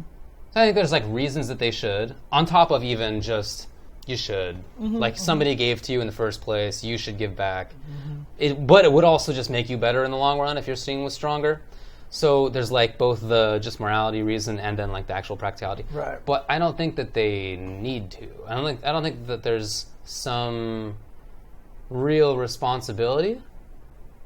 Right? I mean, I think that they should, though. I mean, I think, their entertainment factor, rooting for them, watching them play and be good at the game, kind of already is the main responsibility, right? That's what you're sponsoring them for, is because they're good players. You want to see them play well, right?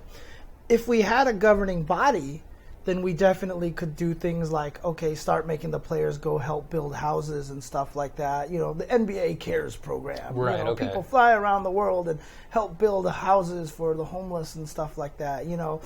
I don't think it is their responsibility, but, like you said, for a moral reason, you got players like Justin who sponsor players, even sponsoring a player like Didi Mokov, who beat him at NCR. That's right. He lost to his own sponsored player. NuckleDo is always giving away free trips to Evo. He's put out a tweet that he has 3 people who are he's going to sponsor to go to Evo this year and stuff like that. Problem X did Fox Grandpa, I think still is. Yeah, So there's a lot of people who do give back to the community. There are a lot of people who do the work. Are they required to? I don't think that's necessary. Would it be cool if they created more content? Absolutely. It would be cool. Yeah, it would be absolutely cool if that kind of stuff happened. So, again, I'm from the standpoint that, if I'm happy when a player gets sponsored, you're taking a risk. It's all good. Continue. I'm of the viewpoint that... Oh, no, she's on top of the thing. Yeah, she's on the mic. We're hanging out. Anyway, move on. I'm on of the if a player gets sponsored, I'm happy because they get to travel more. We get to see them more. We get to see them play more. We get to be entertained by them more. So I see sponsorships as kind of like a positive thing, right? Obviously, this is also could be coming from a situation because Tatsu, Andy OCR, and Warrock had that really unfortunate deal with John Nelson, who turned out to be. I mean, there was a Magic Beans seller, if anything, right? Man, I tried to sue that dude like 7 years ago. Yeah, but he literally didn't have money. So there was nothing to take from That's him. actually a true story. And somehow he kept getting these new things. But there's those people who can just talk, and they get people to listen and be like, oh, so he convinced Hori that, hey, look, let me sponsor these players. And I think we tried to get after him after all that. No, they were definitely screwed around with, for sure. So Tatsu may have a particular view of it. And he said later on that he doesn't want to get a sponsorship anymore. It's not what he's trying to get. Yeah, so, fair enough. Do your own thing. I felt that his comments are it seemed to me kind of taken out of proportion. I don't know that it's a big deal. It's just kind of his view. And and I agree, I guess, that there's no real obligation on the part of the sponsored player. But they should do stuff. Yeah, I mean, it was funny because Tatsu has always kind of had, he always, when you talk to him in person, he seems nice and everything, but then he's always had that weird side of him where he can get really pointed and almost kind of trolly, I don't know if you've had an experience. Yeah. Probably, But so I do wonder if a lot of people are taking it more seriously, his tweets a little more seriously than they should have. Maybe it really wasn't meant to be that serious or that much of a discussion starter, but it definitely did. So, yeah, see, that's what people are saying. He is pretty trolly at times. So, yeah, Bonchan. I mean, obviously, Bonchan does those tours.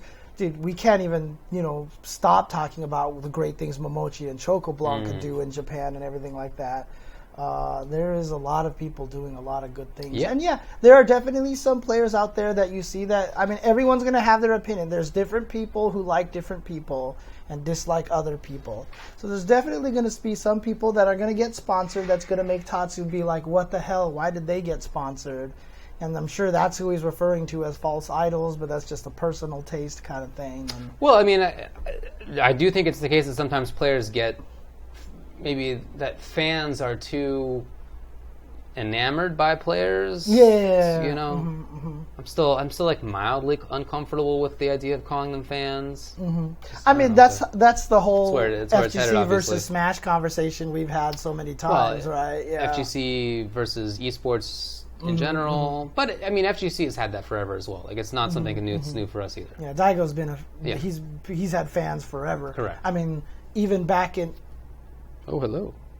Even back in 2004 or 2005, they asked him if he likes SPO or Evo better or whatever, and he always said he liked Evo better because he was like, man, people there are they want your autograph and things, and he was like, this doesn't happen.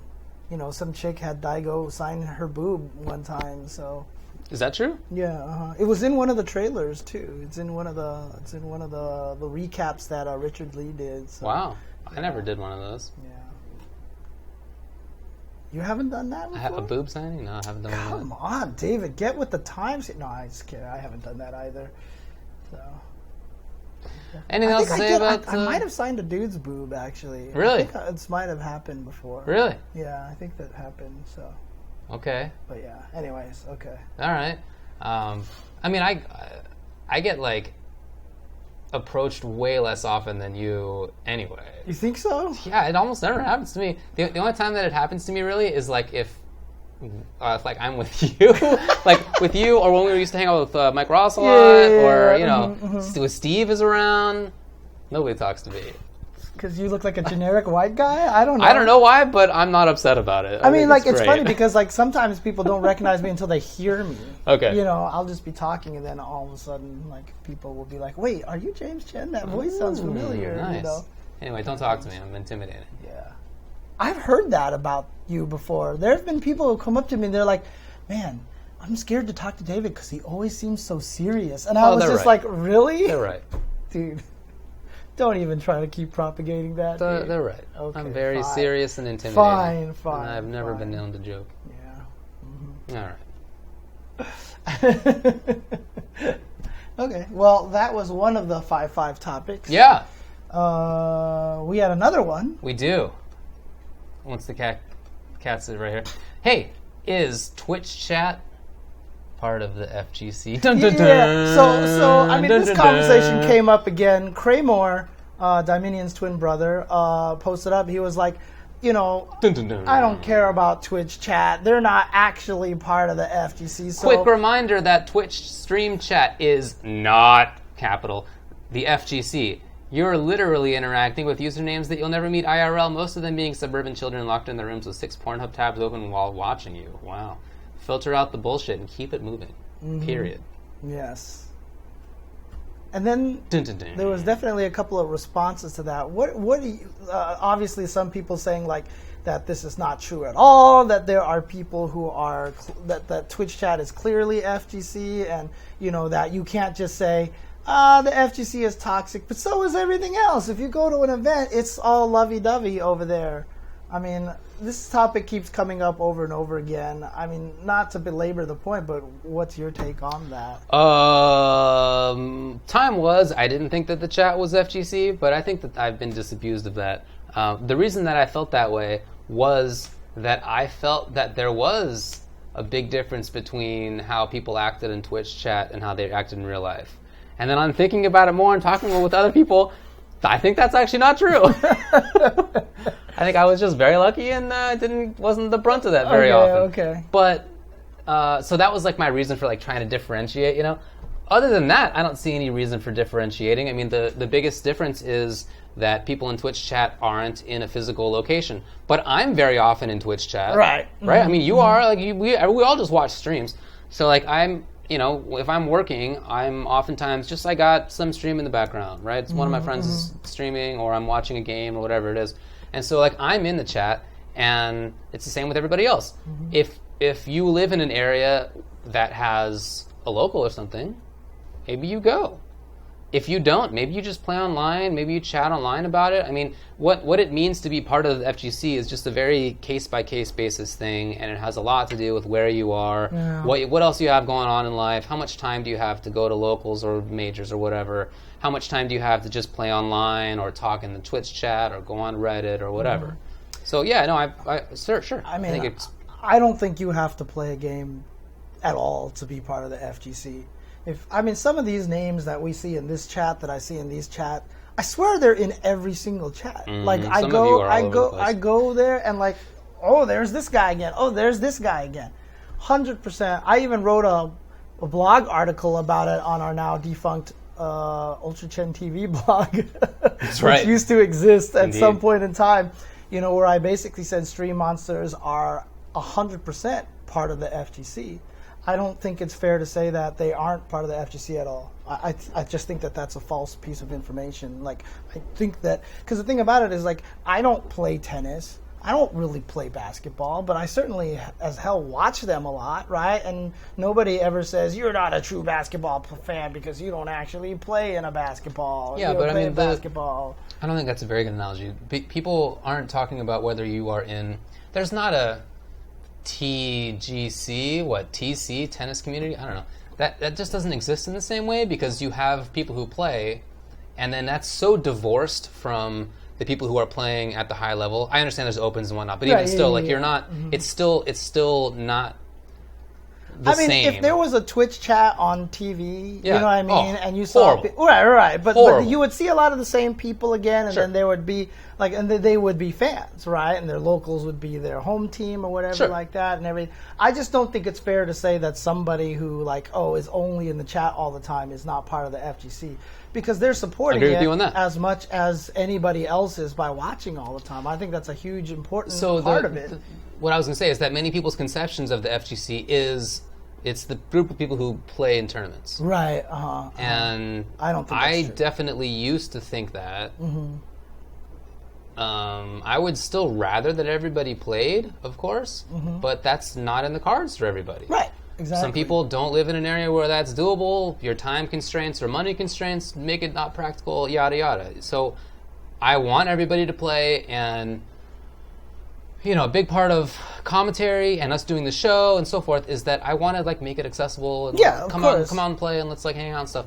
But that's, if you can't do that, I don't want to ostracize you or say that you are not part of a thing that you still spend a lot of time on. And see, that's the thing, Adam Sedge. I actually don't even agree. I don't even think you have to play fighting games to be part of the FGC.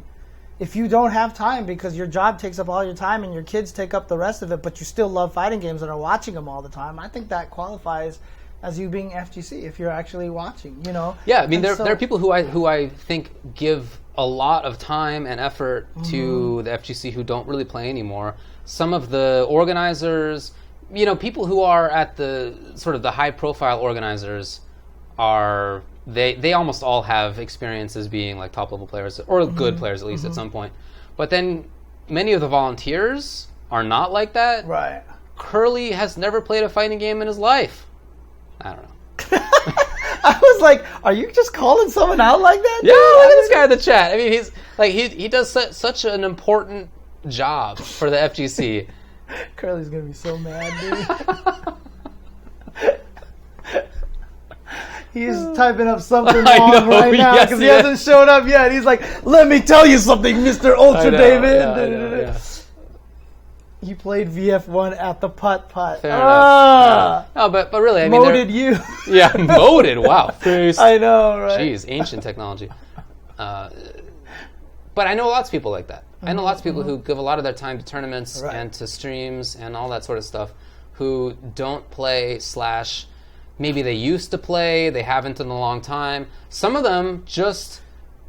Some of them used to play other games, like SOCOM, for example. Oh, that's what was going on. And not fighting games. Okay, so I know SC community, Soul Calibur community was having something like that. And I guess Zefukai was telling all the online players they weren't part of the FGC.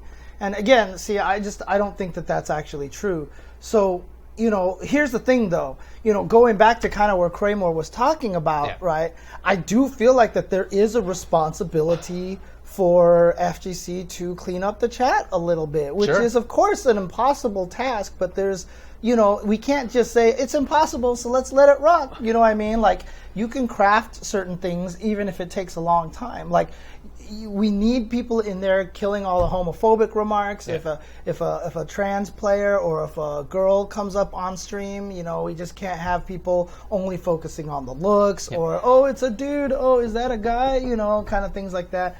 If we can actually start clearing that a little bit, it's definitely something that we still need to actually work on. It's something that we need to fix because they are the FGC. So if you are new, if you're watching Evo and you're like, this Evo thing is cool, and then you go watch the next stream all of a sudden and you just read this chat and it's this just stinking cesspool of just horrible people. I've heard lots of stories of people dude, I tried to get my friends in it. They tried watching it. They saw the stream chat and they were like, I'm done. Why do I want to be a part of this? You know what I mean?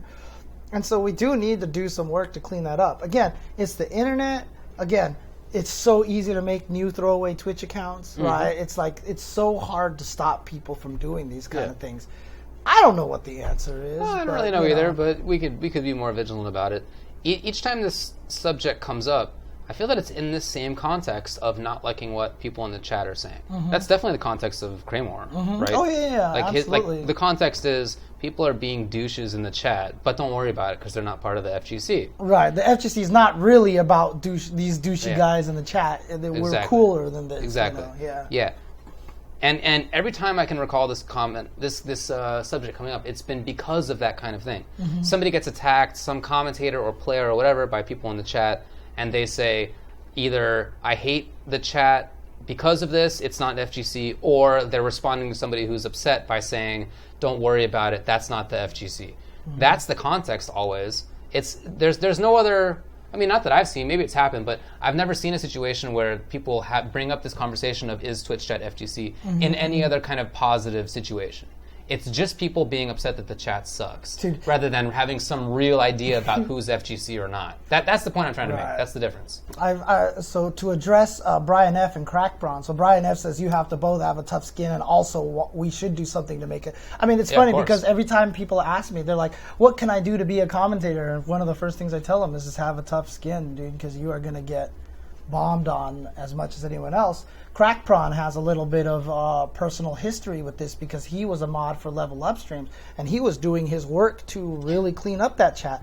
And at one point in time, it was getting better because of how much he was policing it, but enough people complained about him that they demodded him, and now it's just kind of fallen back to where it used to be, you know. And that's the thing, right, is the organizers running it, you know, they see all these complaints, and they're like, man, should I, you know, capitulate to these people getting mad because someone keeps banning them for making stupid comments, you know? I mean, I've said in my chat, if anybody makes any comments like that, I was just like, just ban them. Yeah. I don't give a crap, right? And, you know, you try to craft that. But then again, my streams are very rarely more than like, you know, 10 people, 15 people chatting at any given time, you know? So it's not as, it's like I don't have to deal with like a Team Spooky kind of crazy amount of numbers. Small chats are great. Small chats are cool. I mean, we're, you know, sub 1,000 almost always, and the chat is great. I mean, it's great to hang out with everybody awesome. here. Yeah, for sure. Our chat is the best chat of all chats in Twitch. Yes, agreed with that. And when I'm watching somebody else's stream who I'm just, you know, just a friend of mine or whatever, or I'm watching somebody play and there's a chat, it's almost always cool. It's not until the chat is like a couple thousand, more than that even, that it begins to get problematic, that begins to get annoying. I also don't think, somebody said earlier that Twitch chat is like unfiltered real life. I don't think that's true. I definitely think it's a filter. It's specifically a filter. It's not. it's a filter. It filters the bad stuff. Yeah. No, it filters the bad stuff. I mean, it filters. It brings the bad stuff, is what I'm trying to say. It is a filter that results in more bad stuff being noticeable than otherwise. Typically, when people are saying bad stuff in real life, it's to people who are also jerks or people who can't do anything about it, right? That's not that common. Right. Whereas in Twitch chat, there's no repercussions, so you specifically say it more. Right. And you're not saying it you're not saying it in hushed tones to your friend in a corner. You're just saying it in the same chat everybody else is, because there's only one spot. So I think that it specifically is something that brings out more bad stuff. It's the weirdest thing too, because the worst thing about it is, like, if I went into the chat and typed, this commentator is really good 10 times, and then if I typed in one time, this commentator is a piece of shit and is really bad, like, more people will notice that comment than the other. Like, the other comments will be like that one you'll just see scroll by and you just don't even pay attention to for some reason. I don't know what it is, but when you're in the chat, you're just more attracted to negativity, right? People are like that. Right, exactly. It's just I had the same thing happens to me. Yeah, and that's why people post bad things. It's not because necessarily that they're trying to be mean. They just want attention. People just want someone to go LOL to them, or they just want to make people get upset when they post Mario taking a dump. You know what I mean? Like, I mean, honestly, that's just hilarious. That's all it is, really. People just want to have that kind of attention. That's just what it is. The dumping Mario is classic, though. I mean, it's one of the classics. It's one of the best. I mean, come on.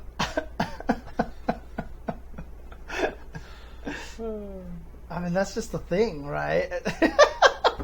Annoying you got banned for joining the Mario dump train. Oh God. I mean, that's just the way it is, and it's unfortunate. And you know, it really is going to take somebody willing to make that stand, right? So Spooky actually putting in the chat, the sub only chat, or you know, Crackprawn trying to filter out the bad comments out at Wednesday night fights and stuff like that. But it's just, I don't know, like. You have to have, everybody has to be on board with it and has to be willing to take the flack, right? And if someone says, I don't like this guy banning everyone who says anything negative about this girl or whatever like that, you have to just be like, stop saying negative things about the girl that comes on stream. Otherwise you get banned. That's just it, right? We need to have the rules in place for it, and it just doesn't exist. And the other part, obviously, too, is that if you do ban an account, a lot of times they'll just go create another one and then just yell out that one, you ban it, you create another one, ban it, create another one, and yeah, I mean, it's a weird way to it's a weird thing to handle. Again, I don't know how realistic it is. Doesn't mean we shouldn't try. Right. Exactly. Yeah. It's a lot of work. I mean, it's a societal thing, as people in the chat have been talking about. Yeah. It's definitely not just Twitch chat. This is something we have to deal with in all society. And shadow bans is a good idea, too. Just have it so that someone gets banned and it's not even called out or anything like that, or you don't find out who banned you or whatever like that. Because if you give the banners anonymity, then I don't know how that works. If you do get banned, I've never been banned before, right? I've only ever had one Twitch account my whole entire life. Okay? If you do get banned, does it tell you who banned you?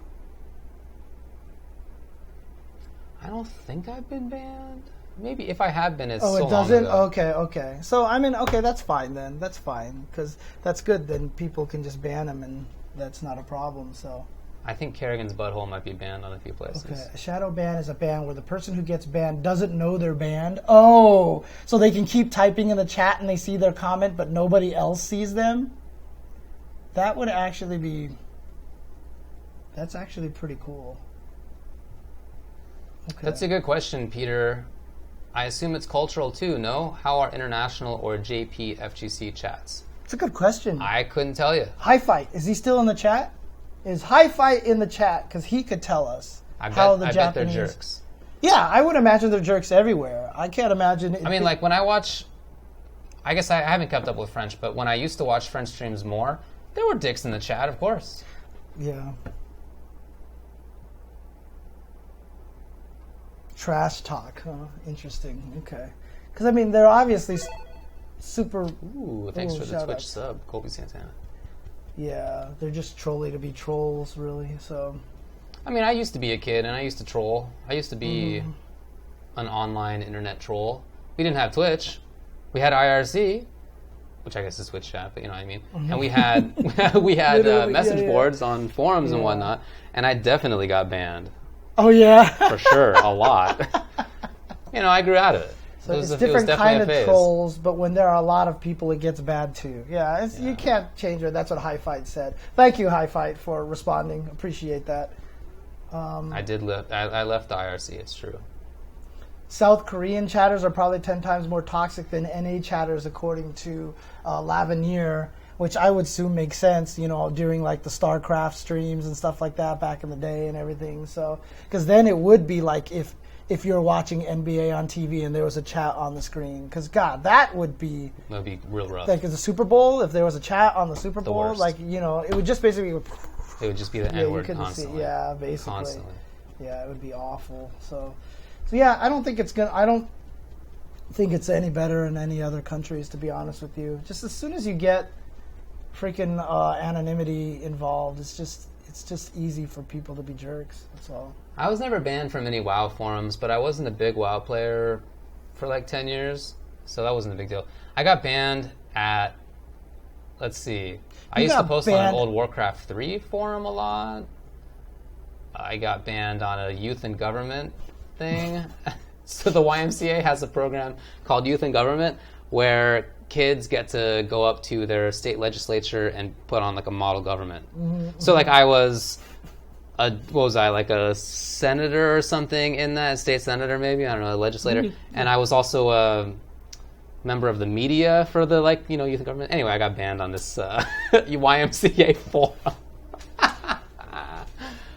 You also got banned in person at a League of Legends tournament. I got kicked out of a League tournament. Yeah, I've told that story. Yeah, I know. That was hilarious. Oh, man. That was very funny. Yeah. I'm getting kicked out for cheering over video games. That's what ETR said, and the audience cheered him, dude. That's true. It was a very different scene, I think. I mean, it was different back then. That wouldn't happen nowadays. You know, it's a different story. Yeah. I mean, look, yeah, I definitely was a troll on the internet, and I was very loud at college football and hockey games, and definitely a jerk face. It was a lot of fun. I get it. I totally get it. Yeah. I just, you know, at some point, at least I grew out of that. I don't feel like that I need to do it anymore. It's just an indication of where my life is. Like, I've never been that person. I don't think you need to have been that person. I know, no, it's weird. For sure. Even There's when no I need was to have younger, I was, you know, even like on AGSF2, like I still remember Seth Killian was my mortal enemy on AGSF2 because he just tried to piss everybody off. That was his whole goal. Right? I get it. He was the intellectual troll, and all he was trying to do was piss people off. And yeah, you are exactly the same way. And so when I used to argue with him on Twitch, on AGSF2, literally one point in time, he's like, I don't like arguing with you because you don't get mad. Right. And he was like frustrated. He really gave the ball away, huh? Yeah, he really did. He was literally like, I don't like arguing with you because you don't get mad. And I was like, which is ironic too. Because, that's right. Yeah, I get mad at everything. Hilarious. So I mean, if you're read the Domination 101 articles.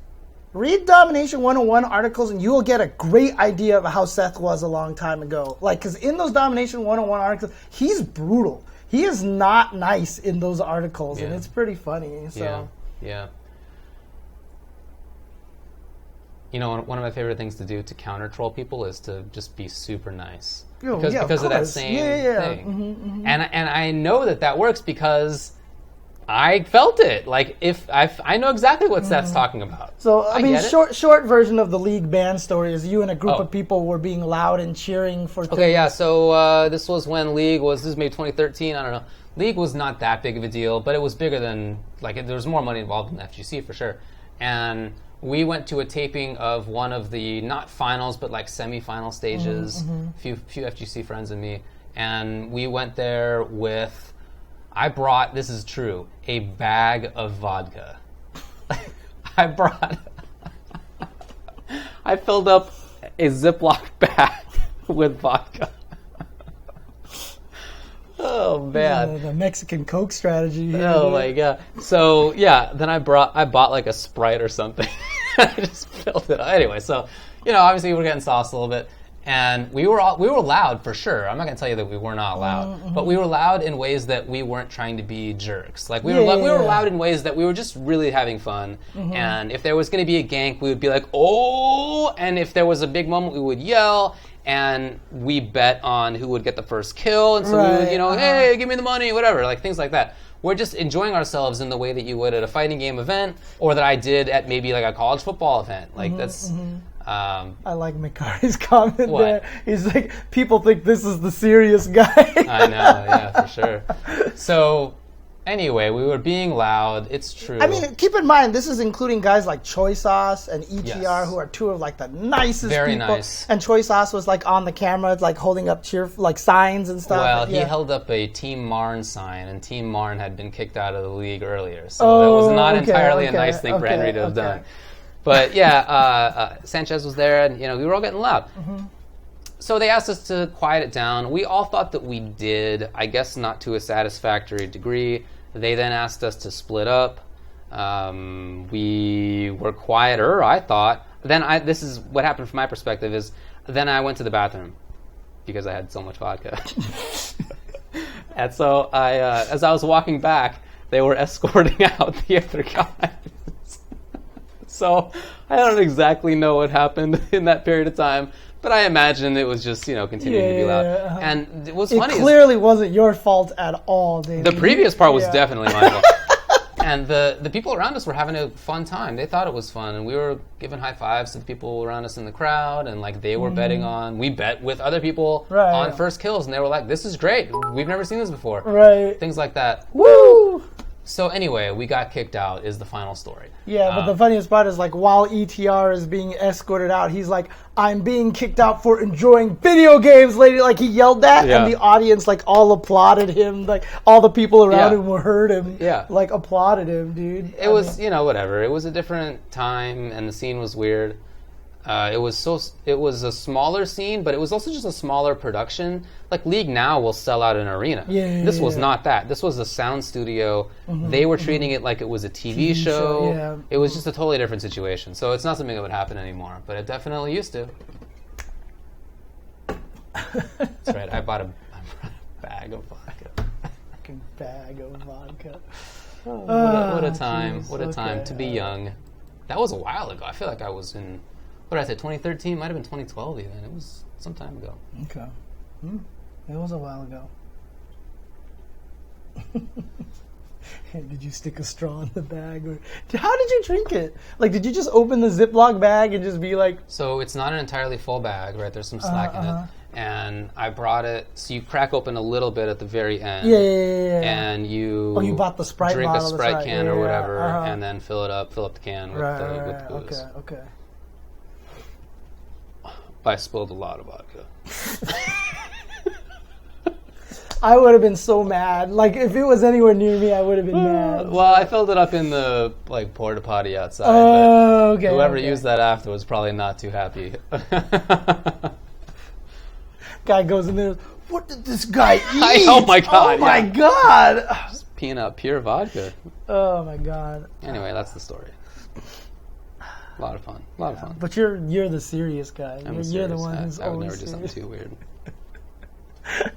Oh, man. All right, FGC News. What do we got? What do we got on FGC News? Unless there's more that you want to say about the Twitch stream and all this stuff like that. Look, we just got to fix it, and it's just going to take people willing to stand up and to accept a lot of people being hated on. I mean, I've seen it before. Forums were the Twitch chat before Twitch chat, right? And there were a lot of jerks on there. And there were certain forums that I would visit where they moderated heavily, and it was a wonderful forum, and everybody on there was super respectful. You had real conversations and dialogue. Granted, there's always going to be a lot less people there because people want to go to a forum where they can just troll and be jerks and stuff, and when they can't, they just don't go there. So but still, you can craft that environment. Like, I know a lot of the guys who are running my Discord, I've given them, like, a lot of the guys who have modding abilities, they're free reign to ban people for being jerks or doing any of that. Like, I was just like, no holds barred, just do it. I don't even give a crap because I want this place to be a nice place of discussion. Woo! So, that's just it right there. You can craft it. You just have to put the work in. Yeah. Okay. Once it gets to a big size, I'm not sure what to do about it, but we can definitely influence the behavior of the chat, as Peter just said. I don't have any more stories about belligerence. Unfortunately, that's the only time I was ever belligerent in my life. That was the one story. Right. That was the one story. Yeah. Okay. Anyways, I don't have any other weird stories. Dude, the truck one is the best one, dude. The truck one? Or car one where you got your pants locked in the... I'm so glad to have done that, honestly. That's just... It's a great... It's just a great story. Yeah, It's a great story. Anyways, okay. FGC News, what do we got? Woo! Oh, dang, 50. Dang, sweet. Nice. I've told the car story before. Yeah, that was in a previous episode. You'll have to go find that, so...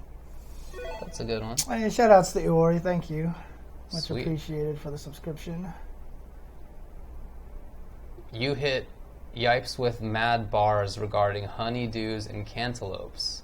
Oh, yeah. The reaction times on puns were better than the reaction times during the entire top 8. Wow. Yeah, that was at Texas Showdown where Knuckle-Doo was playing and Yipes was saying something. He was like, oh, yeah, but, he's a sweet guy. He's honeydew.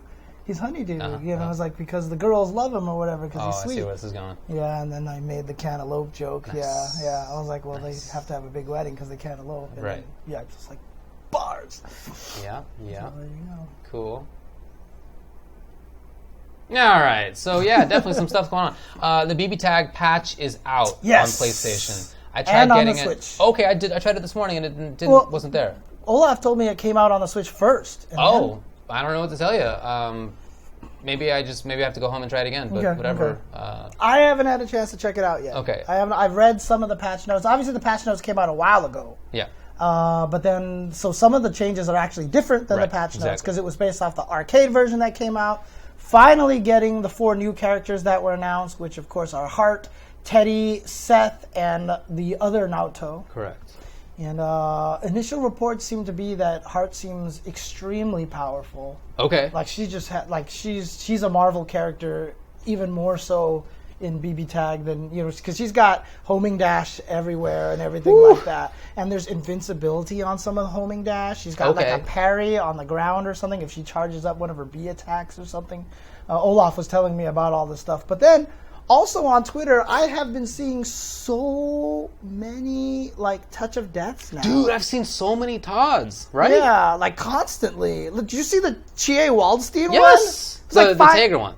Oh, was it Tager? Tager off the wall. Yeah. B grab, bring in Chie, does a super, and that's death. Yeah, it's 5 hits, and the guy loses all their life. Yeah.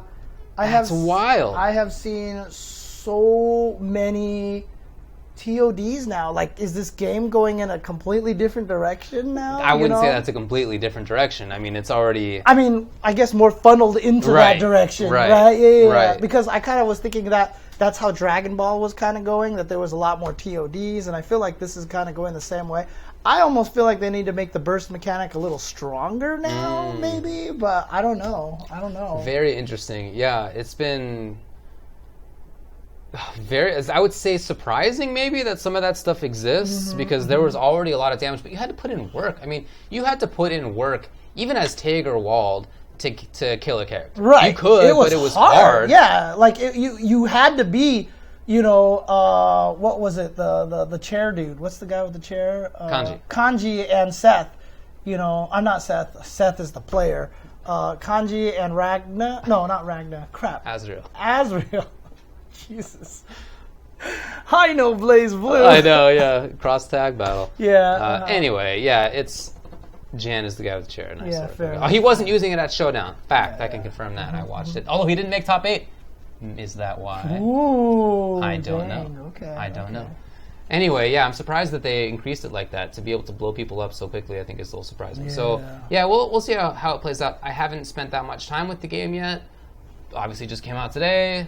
But I will do so over the next week for sure. Again, what Olaf said was that right now it seems like Heart is really good, it seems like Teddy is really good, and it seems like Seth is really good. Cool, okay. But Naoto right now is kind of okay. Okay, interesting. But they buffed Yuzu. I thought Yuzu would get nerfed. I thought she was good already, but apparently she got even more buffed. And so now she's super good. So maybe my Jubei Yuzu team is actually really, really good now. My Juzu team. Yeah. So anyway, I don't have that much to say about it yet because I haven't investigated it that much Ruby yet. got buffed. I'm still waiting. I saw her doing some wild damage. Yeah. Well, she was doing a touch of death on 5 meter where she just kept doing something in the air and land on the ground. I'm still just waiting for someone to get good at Ruby and Heart, right? And then make the Ruby Heart team. So, I know everybody's made that I hope joke. they start Heart. I hope that they start Ruby. Why? Heart. Yeah, there you go. Okay. I was about to say, because that... Anyway, let's move on. Did you watch the GranBlue versus No, match? I did not get a chance to watch. Sorry about the staticky. That's actually me bouncing my leg, my leg jitters, and it is doing the thing, so I will try to stop. Sorry. BB Tag's execution can be hard. It can be. It depends. Some of it is easy, some of it is hard. So, and that's why it's kind of cool because it definitely runs the gamut. So you can have some characters that have crazy execution, some characters that don't.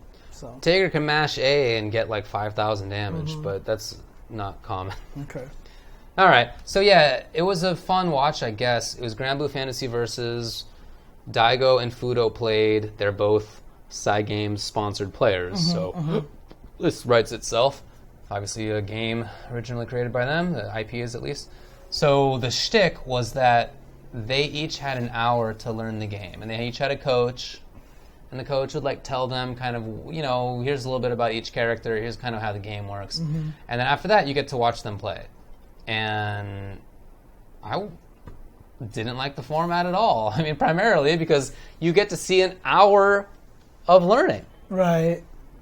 I don't agree. I don't feel like I'm any more excited for the game because I saw a few things. I saw a little bit of what some characters can do. We talked a little bit about the systems. Why don't you just give them the game for a couple of days, have them play, learn it for real, and come back and then show some stuff? Like actually show the Show high me some level. cool stuff. Yeah. I don't want to know what an hour's play looks like, even if it's Fudo and Daigo. So I don't know, man. I think that was weird. And yeah, part of the video was them actually learning it. So you're like listening to them talk with their coach. Oh, what does this do? Yada yada. It's kind of interesting in the fact that Fudo feels very confident when he just like sits down and learns the game instantly, and Daigo like feels like he takes forever to learn the game. So he's like constantly asking questions, and he doesn't Daigo know. Would just be like, How'd you know? I thought you said you didn't watch the video. That was it. Wow, how did I guess? How'd you know?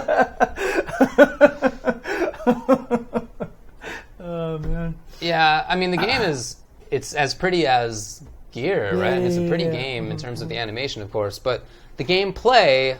I thought it was kind of interesting how they decided to integrate the one-button specials and the motion specials. Yes. I think that's kind of neat. Yes. So here's the thing, right? Because it's not even just, hey, so the way it works is that there's cooldowns on the special moves, right?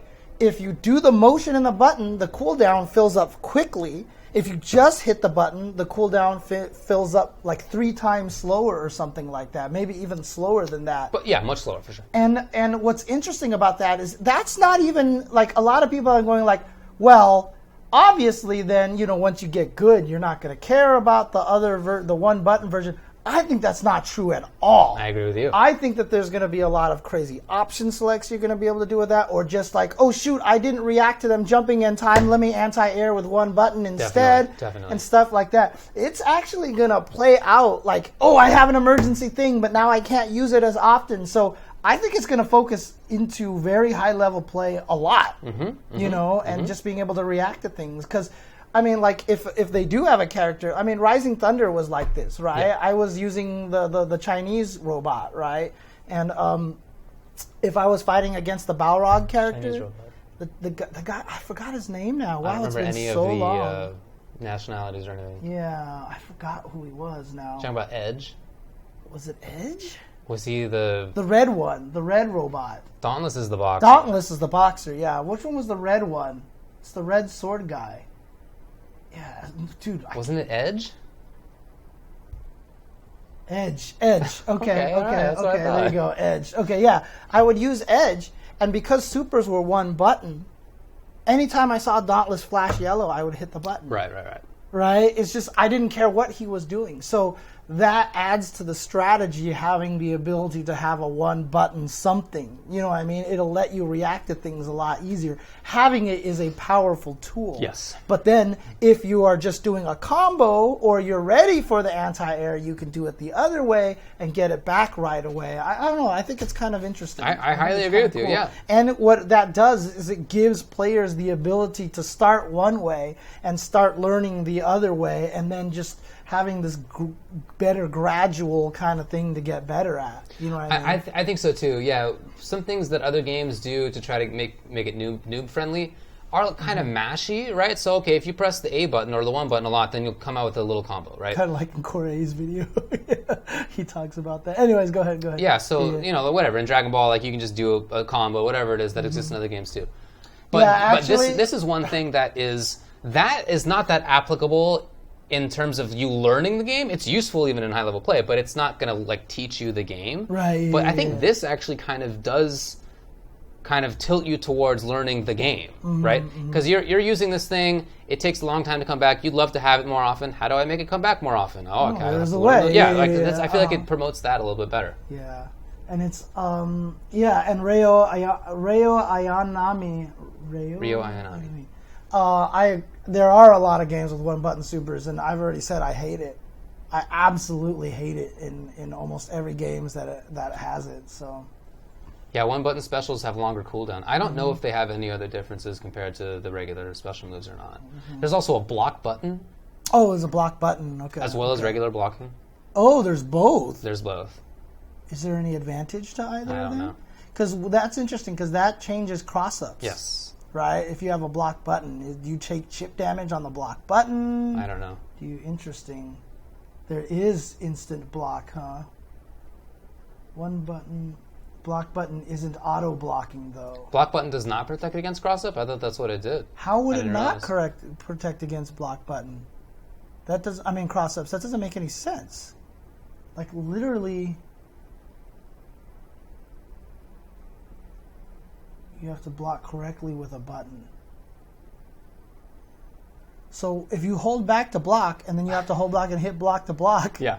why do you have to hit block? I don't know either. If you switch sides, it removes the block? Wow. That's weird. I watched this video. Was that in this video? Did I just totally blank on that? All right, I guess we'll find out more later on in the future. I guess. So, Yeah, they're starting to put more stuff out about it. Okay. That's cool. It wasn't in the video? Okay. Okay. All right, well, we'll find out more soon, I'm sure. Okay. E3 is not far away and so forth. Shoutouts to... Again, one of the best things about it is being developed by Arxis, and Arxis is always willing to try weird things. Yeah. So, I mean, as much as we personally don't enjoy Dragon Ball as much, they definitely tried a lot of very interesting things in that game. So, they tried things, yeah. Yeah.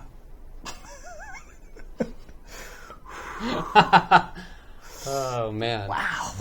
All the things that game had that were original were all bad. Well, I to couldn't resist it, trying no! to throw such a bone to the... I literally couldn't resist saying that. Let's move on to the next I didn't even topic. realize I was saying that until the sentence was over. Damn. I was like, wow. I was listening to myself and I was like, don't do that. But it was too late. It was already out there.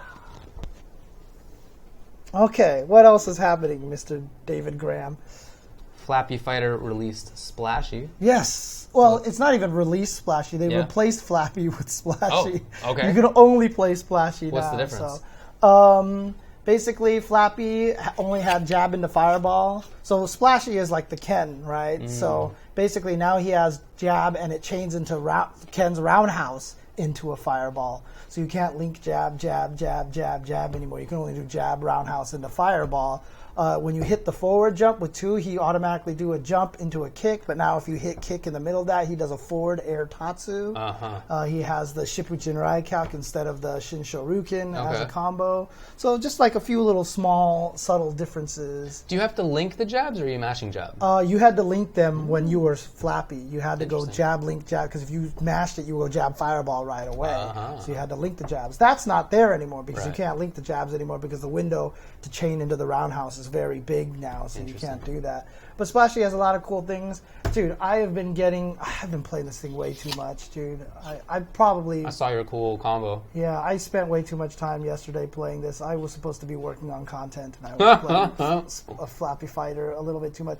But it was because like me and like 4 other people started talking about it.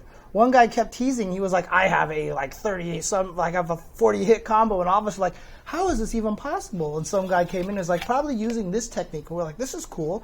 And we just started, and then we just like found, and then I found an infinite. And then I found an infinite. You want to do a infinite? Let me teach. Yeah, I actually found an infinite. And it's funny because the creator knew about it. He was like, I was waiting to see how long people would take to find it. And he was like, it was much faster than I expected. What a very convenient thing to say. Yeah. Do you think that's like Sterling being like, yeah, I knew about the Fierce Dragon Punch struggle? Yeah, for sure. It's a good question, actually. It's a good question. But it's interesting because I had to learn a technique to do the infinite and stuff like that. Because like I'm just playing it on my thumbs. Yeah. And like I said, when you jump in Tatsu, you can jump and then hit 2 again in Tatsu, right? Okay. So the thing involves juice kicks. You have to juice kick to do the infinite, which is jump in Tatsu right away because it hits them, crosses them up, and you just repeat that over and over and over and over again. You just can't hit it fast enough with your thumb. And I actually found out that you can plink it with your fingers because if you touch the button, you can touch it with the other finger and don't even have to let go with the first one, and it counts as 2 presses.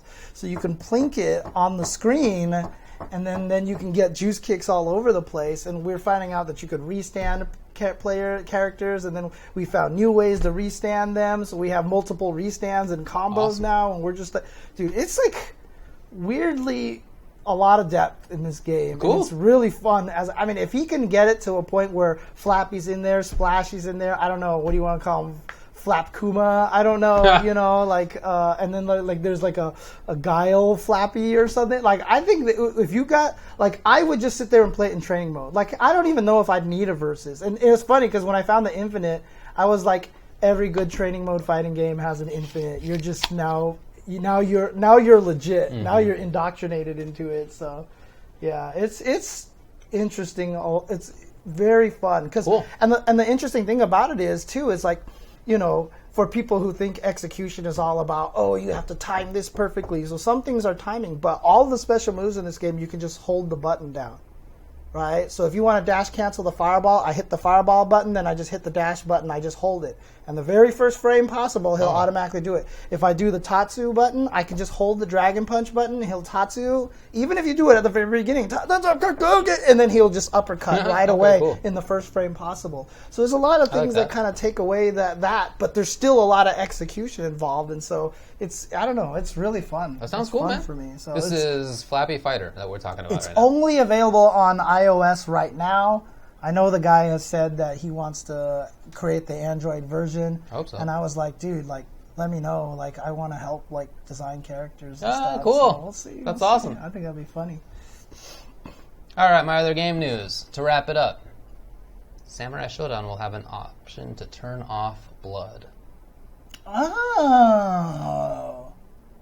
That's actually really cool. It sure is. It is super cool for content creators. It sure is. Wow. Wow. Because now we can just play the game and record videos and not have to get caught by YouTube strikes. Correct. Somebody in the chat has been asking whether I like Mortal Kombat 11.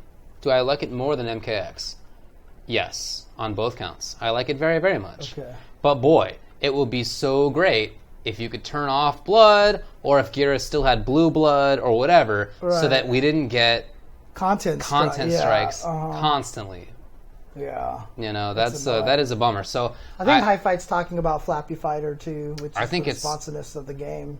It's very cool that Samcho's doing this. Shout outs to them. Dude, wow, that's so smart. I mean, it might even be for a different reason that they did it, but if it is for the creators because that they know that this is a problem, I mean, that's amazing. I mean, I've heard Maximilian came into the chat last week and was like, do combos on Devora. Yeah. Because she has the blue blood or the green blood, whatever it is, yeah. Yeah, that's true. But when you're playing online, you don't get to always play against Devora. Mm-hmm, in fact, you never get to play against Devora in the current build. Gray Sweat. The Gray Sweat, yeah. That was the Super Nintendo version, yeah. Yep. I'll try my best, Mr. G. I mean, Olaf was like, please try out Shiki for me at Combo Breaker, and I was like, I mean, David knows this more than anybody. Like, I hate playing betas at events because I just want to sit down and be like, what does this do? But you stand in this line for like 40 minutes and you get up there and I'm like, I just want to test stuff, and then you play one game and then you're done. And you just run into some jerk who's just doing, they found Baraka back to and they're just doing it. Yeah, and you're exactly. Like, can't I try stuff out? Come on, dude. Ow! Wouldn't you rather? What the hell was that? You just clawed my back. Like, she literally just went into my back. What the heck? Wow. What was that all about, kitty? Oh, Jesus. Anyway, good luck with the Sam Show app. Mm-hmm. Whatever. I would like blood to be disableable on Mortal Kombat. Mm-hmm. In MK9, there was zombie mode. Yeah. Why can't we just do that? Why not? Yeah. But I mean, it's too hard now because everything is just like, I'm stabbing you through the eye and through the face and all that stuff like that. Yeah. It's just, they went too wild. At this point, with the way that the X-rays work and the crushing blows work, I think that they just realized that turning off blood is like pointless, right? Because they probably did it not for content creation things. They probably just did it because maybe people want to play a bloodless version of it. But now it's just so violent that it doesn't matter. They should add it for the content creators, but you know, it wouldn't be for any other We're not reason. like the primary thing, obviously. Exactly. So whatever. Okay. Well, that's it for Blood game colors, news. Yeah, that might be easier to do blood colors. Maybe, but Garrus had blue blood in the pre-builds, and in the final build he has red. So I guess that means that they can change it. Yeah. I'm sure it's I don't know why they changed it to red, though. It was a bummer. All right, so that's it for game news. Community news is related, is that Desk's YouTube channel got busted. Yeah, for repeat content or Yeah. reused content, which is not the case because he has his own content, and it was through auto algorithms. Yeah. Capcom Fighters was contacted. Shoutouts, by the way, to whoever's running the Capcom Fighters social media, by the way, because they are very responsive now. They're doing a great job. Yeah, and actually they responded right away. They're like, we know about it, or thanks for doing it. We checked it. It's not our strike. We're trying to, like, if there's anything we can do to help, let us know, and everything like that. And it's just like, Very cool. It's crazy. So, is it just Mama Dao who's doing it now? Oh, okay. I didn't know she was the one running it. That makes sense to me. Yeah. That makes sense. But yeah, that really sucks. YouTube can't tell that like he's doing new combos, right? Like YouTube has no idea. YouTube just sees the same audio visual work, the same character, right? And it doesn't know like what the character's being used for and anything. So there's just a strike because it's just a dumb technology. Right. So I heard his channel is in danger of going away. Now, there are some people who are saying that, if it goes away, he's going to lose all this content or whatever like that. It actually probably won't happen because that content is still going to exist. His channel is just gone. Like, if they brought it back, I think all the content comes back, right? What do you mean? If they shut down his channel? If they delete his channel, it's gone. Do they actually delete all the content off of They there? can. I mean, yeah. Okay. They definitely can. But, yeah, YouTube is, honestly, YouTube is a problem, so. Hopefully he has backups at least. Yeah. Yeah, honestly, as a person who's worked at computer companies and stuff like that, there will be so many backups of everything that is on his account that if they really wanted to restore it, I think they could. Maybe. It would take a few years, I think, before those backups go away. So yeah, I could see that being the case. Yeah. Yeah, the Content ID and stuff like that, it's not smart tech. It's pretty dumb. And so that's why there's so many false flags. That's happened to our channel even. And we're not doing anything crazy, but it's definitely happened that... Remember when we were specifically using public domain songs as our intro music? And we got copyright striked a bunch. A bunch. Specifically must have been like late 19-teens. It was like 1920, 1919 jazz music. Yeah, literally in the public domain, and we got copyright strike all the time. Dude, there was one point in time where I was doing the editing, when I was doing all, the hardcore editing, every week, upload the videos, wait about 5 minutes, all of them flagged for content that is inappropriate. Challenge, wait. That just added like a day to me uploading all the videos, and I just had to keep checking. It got faster and faster now to the point where we don't get flagged. I don't know if there's like most of them is false positive, so let's just let them go kind of thing. But it's really annoying. So even Core Gaming's most recent video got flagged for mature content. And maybe it was the 2 scenes of MK that he had in there, Because last time I went to go watch it, did we talk about it last week? We did. Okay, yeah, but when you go rewatch it again, I just went to go rewatch it again for fun, just because it's just a really good video. Yeah. I have to click on, yes, I am willing to watch this because I am a mature adult. Yep. And it's just like, it's so bad, dude. It definitely sucks. Yeah, that was the button mash video that we're talking about. Yeah.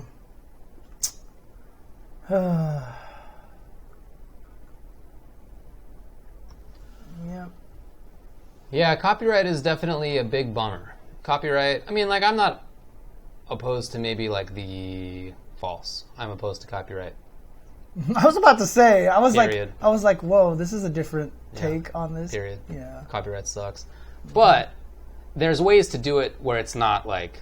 It's not as intrusive as it is right now. Bad. Yeah, you could definitely have a more reasonable take on copyright, and we probably should. But we won't for a long time.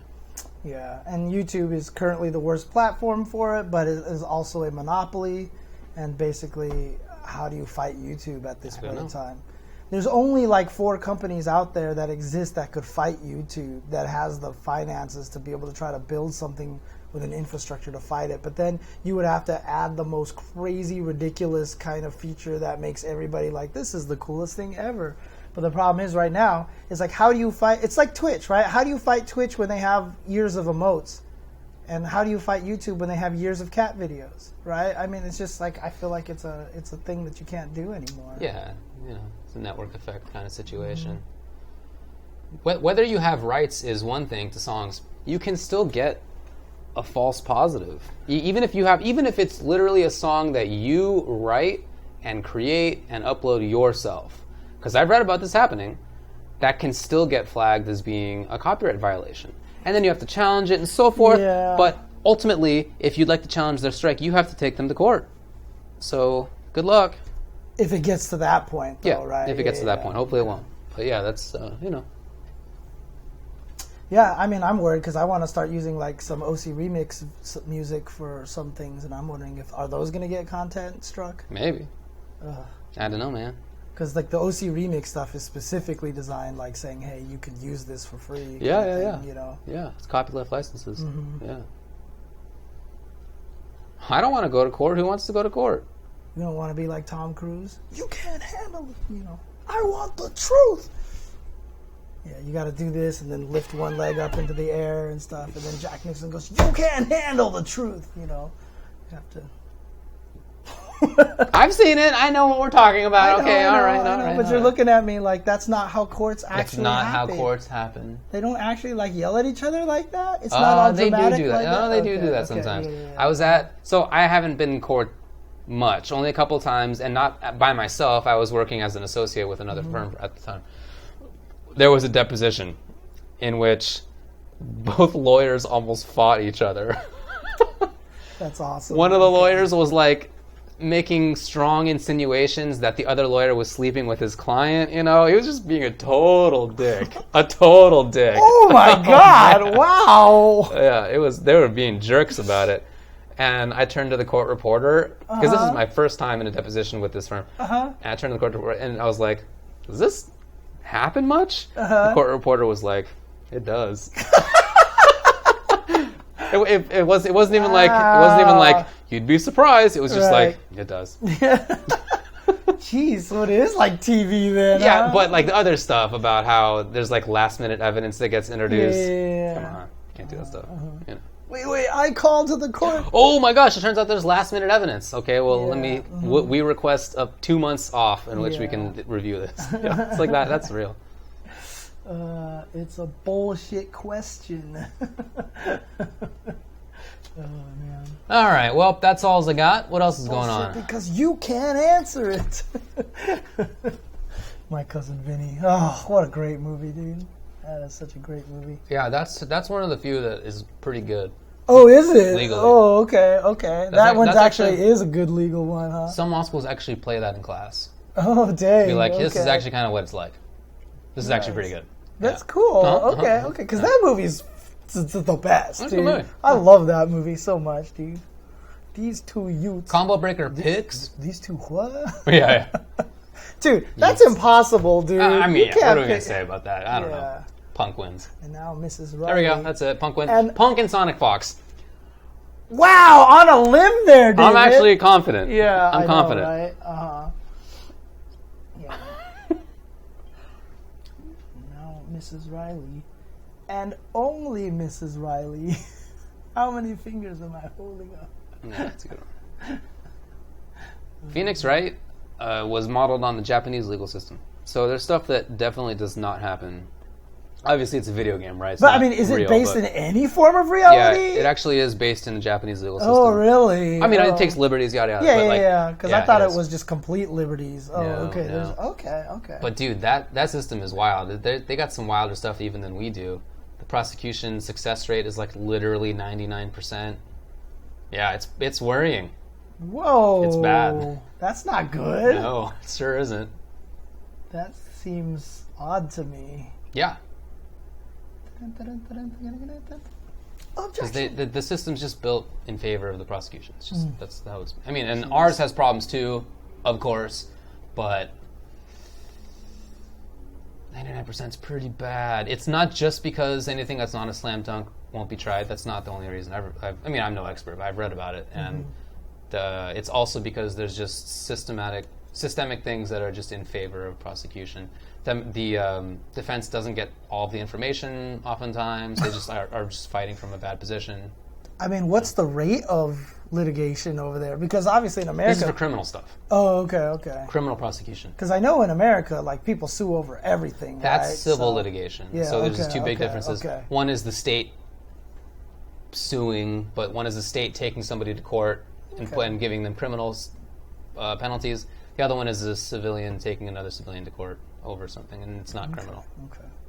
So two different things. But in the U.S. we have high conviction rates too, but it sure isn't 99. Jeez. But I mean, it's not like Judge Judy, right? Where you just go in there and she's just like, you're right. Maybe. Those ones they're legally contracted to obey the results that she gives, right? She's considered an arbitrator, and the terms of the arbitration are that whatever the arbitrator comes out with, that's what you have to abide by. Right. And the courts will basically back that up. Courts basically say if you have an arbitrator and you've agreed to it and both sides have agreed to it, then whatever the arbitrator finds is legit, including in some cases if the arbitrator literally got the law wrong. Their decision still applies. Right. You can't actually sue over that. So I think my favorite Judge Judy clip was there was a girl accusing a dude of stealing her purse, right? And she was like, yeah, he took my purse, and there was a cell phone in there, there was a call, and he was like, there was no cell phone in there, and she was like, done.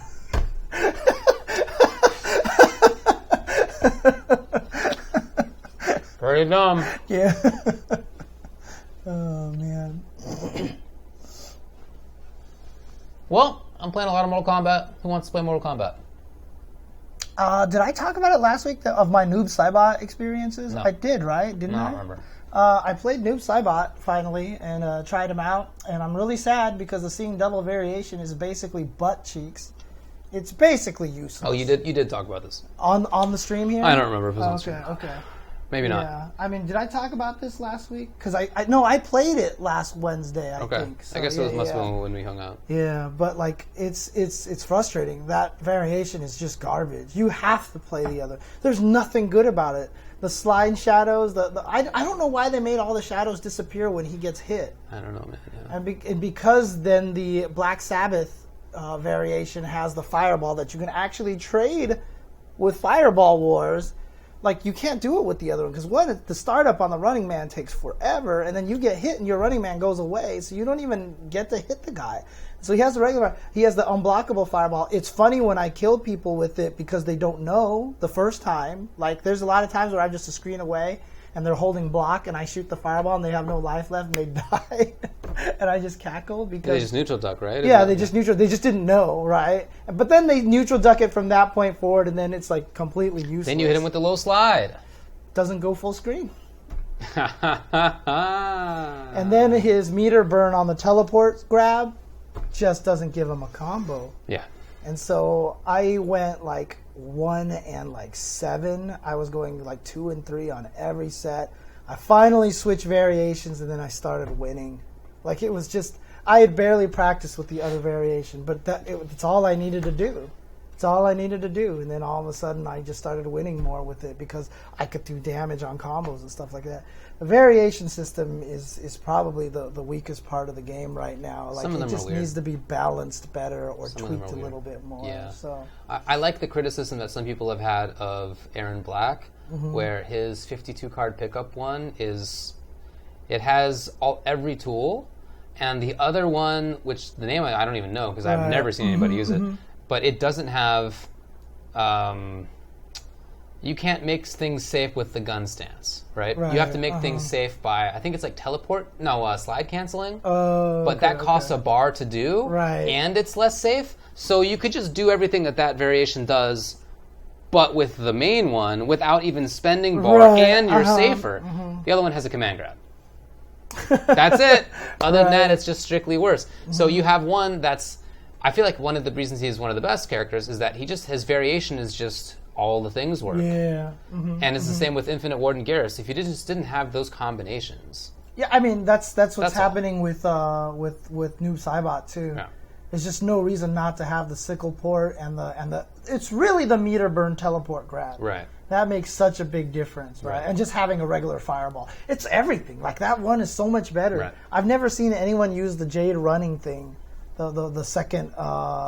Although Scar was saying that it might actually be secretly good if you learn how to run cancel things really well. I didn't even know you could run cancel things until they said that, because you have to hold the button, and nowhere in the move list does it tell you that you hold the button to keep it running. Yeah, because like I would try to run, and it's like down for cancel. So I would input it down nothing, run input it down nothing. I'm like, I don't understand.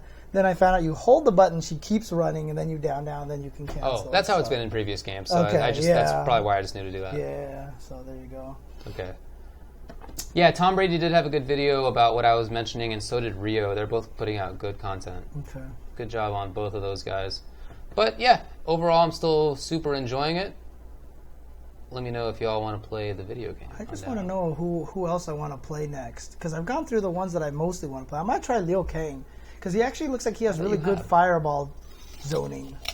Like if you use the one with all the fireballs, it looks like he kind of has some interesting fireball zoning that I might want to try. I think he's okay with that. Yeah. Not great, but... Okay. Is there anybody who has really good fireball zoning? Not really, huh? Cetrion. Just Cetrion, huh? Okay.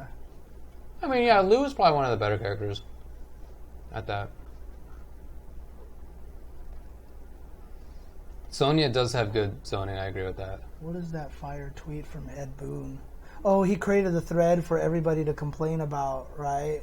Yeah, I think that's what it was. Yeah. He just created a thread like, here, everyone complain about it in this thread here. So I went to Lake Arrowhead this weekend. Nice. Yeah, it was cool. It's mid to late May, so we were like, hey, let's go hiking up in the lake and in the mountains. That sounds cool. Right. It's not going to be any snow or anything. Anyway, so we woke up in the morning and there was like 3 inches of snow.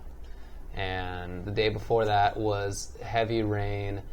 And you can't even call it fog because you're a mile high, so it's just a cloud that's floating through. Right, yeah, we're actually in a cloud, and it was so thick. It was 10 feet, 15 feet visibility. Oh. So whatever, we rented a cabin and we just like watched movies. It was fun. Oh, that actually sounds kind of nice, though. It was okay, but it wasn't what we expected. Did you guys get to start a fire or anything like that? We had a fire. Yeah, see, that's actually not bad. It was okay. It was okay. It just wasn't what we expected it to be, but it was fun. I went to Washington, D.C. for the Army event this weekend. Yeah, that's right. So, honestly, there weren't any particularly strong players. Like, there was no secret, like, Ian's cousin, who was secretly good at it. Like, they were mostly okay. But it was a cool event, though. It was cool. I landed early on Friday because I had a flight at, like, 6 a.m. or something like that. They were setting up. They didn't need me there. So, as soon as I landed, I checked in the hotel. I looked. I was 20 minutes away from the White House. Right. So I was like, let's do it. I just walked. Well, I walked and got some food. Right. And then because it's so far north. What food did you get? There was like a Chinese dim sum place right next to there, so I just ate some Chinese dim sum. So. Where are you staying? Do you remember? It was the Fairfax Inn. Remember like the area, what it was called? No. I don't remember what it was called. But like I said, it wasn't too far away, so. Yeah. And I just went over there. Like, were you north of the mall? I didn't even see the mall, actually. You didn't see... the White House was so close, you didn't see the mall. Oh, really? Oh, Did you see the Washington Monument? I did see the Washington Monument. Yeah, you were on the mall. You saw... You took pictures of, like, Lincoln and World War II and stuff. That's the mall? The whole long... Yeah. Stretch of grass and stuff, and all the fountains. That counts. That's the mall. It's just the mall is this long thing. I was thinking of like a shopping mall kind of thing. Oh, the National Mall, no. Oh, okay. Sorry. But yeah, I mean, because it's so far north, the daylight stayed out a little bit longer because it's summer, right? And we're a little bit further north, a little right? bit, yeah. I mean, dude, it was like it gets dark. Well, we also had the daylight savings. That's right, I forgot about that. We've already changed the clock, but it was bright until pretty late over there, so I got to see a lot of things. Cool, dude. And I got some good pictures of the Washington Monument. I got all the lake pictures. Yeah. The fountain. I got to see the Lincoln Memorial. Yeah. Still like my tweet. It was the throne upon which Megatron sat on, and Mega Man once sacrificed himself to save. I knew you would risk yourself for President Lincoln. God, man. So bad. Did you see the Vietnam and Korean ones? I only saw the one that I took the pictures of that you said World War was II. There was the World War II ones. Yeah, I think those are the only ones that I saw because I didn't realize because by the time you had mentioned it, I had already left all the areas because I was just posting up all the photos and stuff. But it was cool. I got to see all that stuff. Yeah, for sure. I got to visit all those things. I've never been to DC before, so I've never got to see those things. That was the first time I ever got to see it. And very cool. One of those things that I wasn't sure if I'd ever get to see. That's great, man. Really cool. Yeah, that's super cool. Mm-hmm. So there you go. Are y'all talking about Raiden?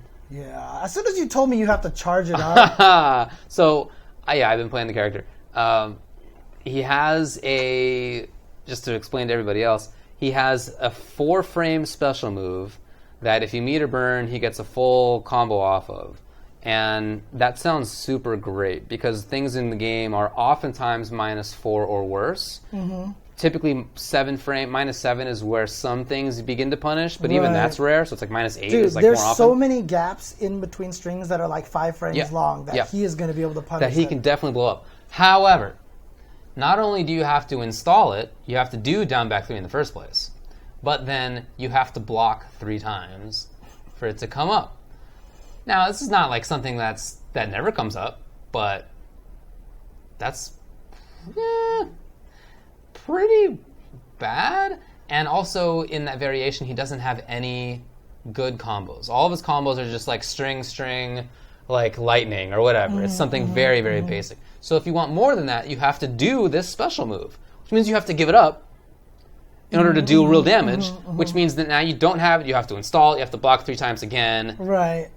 Either you're dealing damage or you're punishing things, and you're not doing a great job of either one. Like, I wouldn't have minded if you had to install it, not block anything, and don't give a meter burn. So you're only doing small chunks of damage and just have it so that it's available. Because then he just becomes a very different fighter. Obviously, they want to make you charge it up because he can meter burn it and get this big old combo off of it. So don't let him get the big old combo off him. Just make him this weird character that you have to be really careful about poking and being really dodgy about using your strings. Yeah. You know what I mean? I think that would be so much more interesting. Me too. I think that would be cool. Yes, a string would count as all 3 blocks, actually. Yeah. Oh, yeah, and by the way, it also has a time limit. Oh, that's right. Yeah, it's like 15 or 17 seconds or something like that. So, pretty weird. Yeah. Okay. Yes, it's a fun idea, but probably not that great. Sonic Fox. Maybe Sonic Fox should lab it up. He'll win Combo Breaker with it probably. He should go in the lab. He just may not understand it. I saw somebody on his Twitter reply to him about that. Like he put out some tweet that was like about something in Mortal Kombat, and somebody replied and was like, "You should lab that, dude." Somebody replied like, "Imagine telling Sonic Fox that he needs to lab." Come on. Oh man, Sonic Fox is not that kind of guy to lab things. Right? He doesn't experiment at all. No, he just goes in there and everything makes sense. Actually, there might be some. Actually, kind of is true. Yeah. He just sees the move and he's like, I can use it to do this, and that's it. Yeah, he sees a move, he's like, that's OD, and that's it. Yeah. All right. Well, anything else? Nope. I think that's it. So we're getting on the road on Thursday. See y'all on Friday. We'll be there in Chicago, in St. Charles. Yep. For Combo Breaker, again, one of the best events of the year. Super fun. Going to be really, really exciting. And definitely don't miss it. Keep track of twitter.com/AceKingOffsuit for the schedule, for the stream schedules, so you'll know when your favorite game is on, because you will want to watch things like TMNT Tournament Fighters and Killer Instinct and all those other things, dude. So there you go. How many people in the chat are going to be at Combo Breaker? Curious. I'm wondering how many of you guys are going to be there. Dream Eater, Nutacon. I remember hanging out with him last year. So, nice. First time going there. Nice. Dark Donald, what a classic character. Curly W might be there. Okay. All right. Ace King Offsuit put the schedule up already. Thanks you, Arik, for the link. All right. Cool. Nice. Dream Eater's been going since UFGT. Nice. All right, Dr. Swagenheimer, looking forward to it. Have a good night, everybody. Bird 'em. Where's the bird? There we go.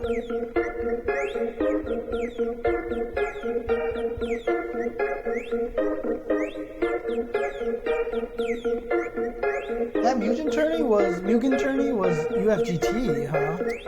They did it, but there was also one last year at Combo Breaker. There was a special Sarvitz version. Oh, that's right. That's awesome. That's right. Okay. Peace out, everybody.